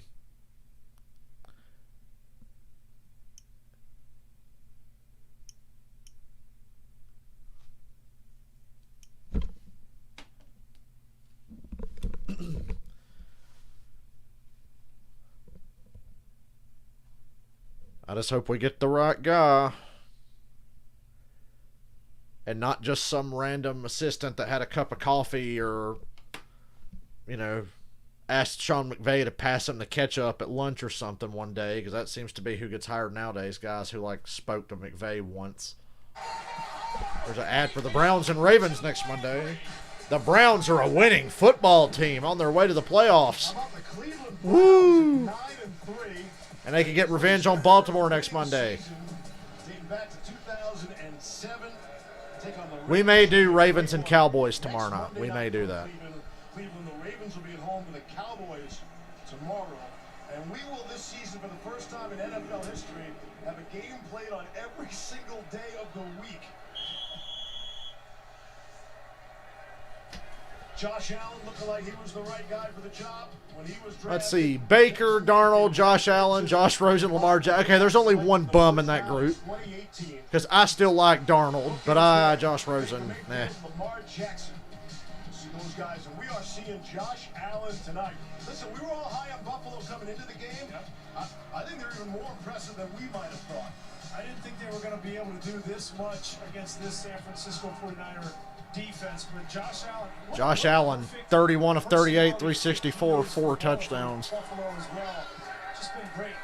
There's Mullins throwing. There's Deebo Samuel. Deebo Samuel. We have 28. Where was Samuel earlier in the game, like the entire first half? About 28, I think. Nope. 23. Sorry, math is hard. Up against it in the run game, and they have played physical. This is a team that wants to run the ball, but now behind 17 in the fourth, they got to throw it. Mullins throwing, easy completion. That's Charlie Werner. His first catch. No huddle on the ball. This has to be fast. They're already in Bills territory. Remember, this was the team that blew a 25-point lead earlier this year. Defense credit also for getting San Francisco a little bit out of their run game rhythm, despite the fact that the offense has been playing from the board. They started playing much more physical and answered the ball. Mullins throwing again. Back to Deebo Samuel again. 9 more yards. On the ball, on the ball. You're basically in like a 2-minute drill here. You just know as a defender, anytime Deebo Samuel catches the ball in space, You almost have to consider an onside kick. I know the odds of that are low. one of the very best at yardage after the catch in the NFL, ranked third among wide receivers. Second and It's a one. run with Mostert. Had a quiet game. Oh, he broke to the sideline. Okay, that's a nice play. They're down to the Buffalo 16. Yeah, just watch him sprint laterally to the line of scrimmage. You think he's running out of bounds. Put on the brakes. He's getting north and south. And you see how this defensive backs just slide off of his hips and his lower body. Boy, McDaniels, or not McDaniels, we're talking about Josh McDaniels. Shanahan wishes he still had that extra timeout. Took Jordan Poyer for a ride there. Generates so much power with that speed. On 1st and 10. Fake the handoff. So the 5, down at the 2. First and goal. That's an example of what Lewis was talking about. The tempo wearing on the defense. The Bills defensively, they don't look the same in this drive as they have the first 3 quarters. They're on their skates. First and goal, they mark it at the 1. Niners going fast. Think they'll run it in here? They try, and they get crushed. Loss of 3. Get back on the ball. Waste no time. You can hear that up here in the box. Vernon Butler. Yeah, that was nasty. Dude got squished. Flat back and Whiteout. Hey, Kyle said, running backs have to not mind getting hit. I guess that's what he's talking about right there. Because that'll definitely make you think twice between wanting to run the ball between the tackles. Butler's one of those 10 former Carolina Panthers on this Bills squad. Second and goal. Mullins to throw for it. Touchdown. Kendrick Bourne.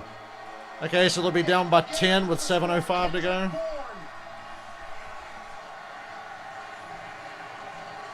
Can't really count them out yet. Defense is still going to have to make a miracle happen. They've had nothing for Josh Allen.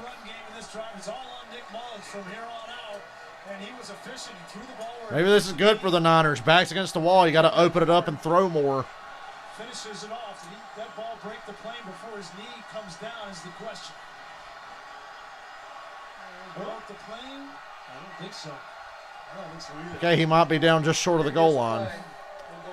This better be a quarterback sneak if they roll it down before the goal line, which he very may well be.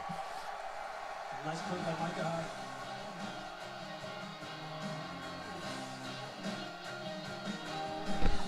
Okay.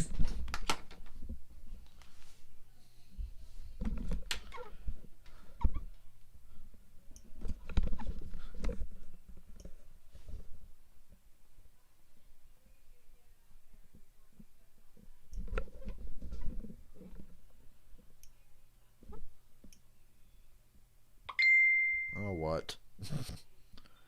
People won't leave me alone.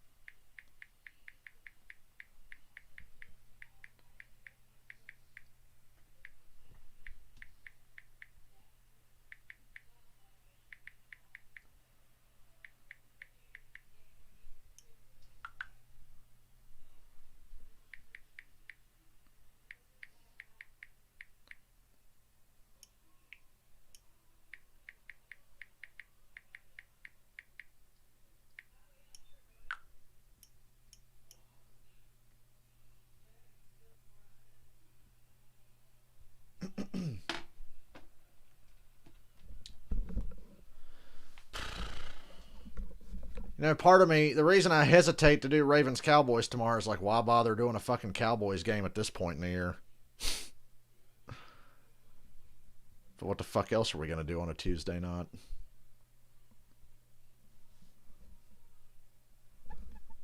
We're creeping so close to the playoffs now, we can almost break down the schedule and look ahead to see what we think the games will be on playoff weekend. Well, we're just so lucky to be watching football this year. We are just so fucking lucky that we got it. I'll be right back. I gotta run to the bathroom. So Kendrick Bourne was in fact short of the goal line. The official announcement had it at 5 inches. Actually, never mind. I'm gonna come back and watch this play, then run to the bathroom because they ruled him short of the goal line. And that's where they'll go from here. 3rd down and goal.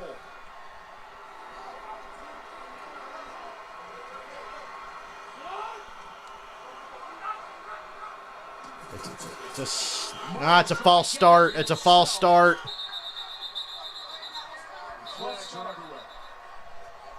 It's a false start. Yeah. Mullins was jumping forward before he ever got the snap. So now you back him up. It's 3rd and goal from the 5. The center, watch with his left hand, he'll tap the center, and that's just telling him, okay, let's go. Just me and you know. The problem is he started to come forward before he even got the snap, and that's why it was called a false start on Mullins. We have 4 different 49ers play center. Brunskill is just the latest in his 4th start at center. It's obviously 4 down territory. Oh, wait, we got... What is it now? Garland, high ankle sprain. Rasu also got some action at center, and now it's Brunskill. That's something that very veteran quarterbacks will do. They will call their own number in that situation if they like to. The game clock is correct at 7:05. Okay. Hurry up, run this play. I gotta take a piss. Hasn't played enough. I just realized I've been holding it way too long.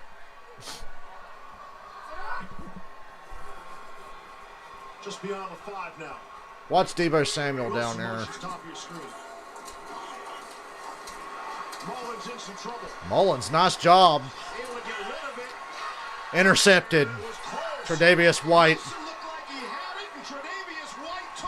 Bills take over at the 2. Damn.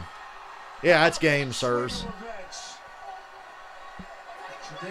You can turn out the lights now. The party's over. Here at the top of the screen when he's one-on-one against Jeff Wilson. Just tracking the entire play.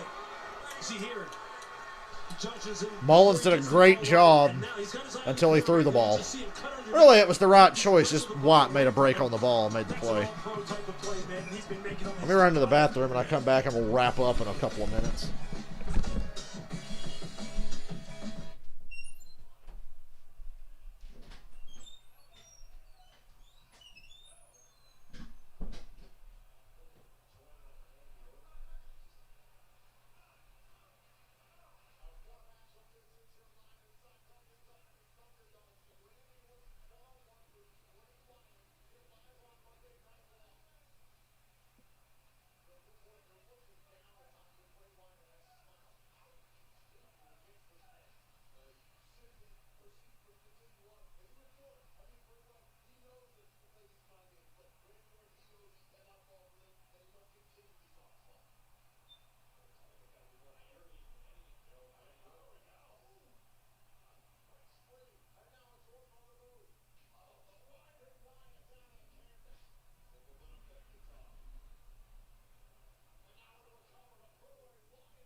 About to wrap up soon in a minute. Niners defense gonna stop. Yeah. I'm surprised that the Niners defense made it look that easy for Buffalo. Oh well.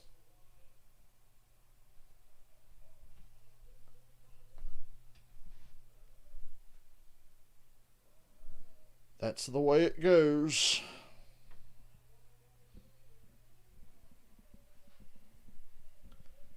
That's the way it goes. Tre'Davious White has an interception in 3 of the last 4 games now. I hate streaming games that end up separated by 3 scores, and I feel like I didn't need to stream it. 2 turnovers. Their longest streak since 2008. Oh, Bills start at their own 2. Come after them. Gain of a yard. Wanted to see if they were going to get a safety or not. Yeah, that was a crushing turn of events there for the 49ers. The 2 inaccurate throws from Nick Mullins. The one to Kendrick Bourne, if it's thrown out in front of him, it's a touchdown. And then that ball was thrown behind Jeff Wilson and allowed Tre'Davious White to make a great play. But this 49ers team has not been getting consistent quarterback play, and it's hurt them when they're behind in games in the second half. That's why you threw up that stat that Kyle Shanahan's 0-24 when they're down 7 or more in the second half. It's because they haven't had the standard at the quarterback position. Now a little handoff. Singletary for a few more. 3rd down upcoming. And go back and take a look. And it's a game of inches. And quarterbacks are paid for 3rd downs in red zone. And if this ball is thrown outside to Kendrick Bourne, it's a touchdown. It ends up coming up short. And then the interception, he had a chance to get this Wilson out in front, but he just threw it behind him, and that's where the pick happened.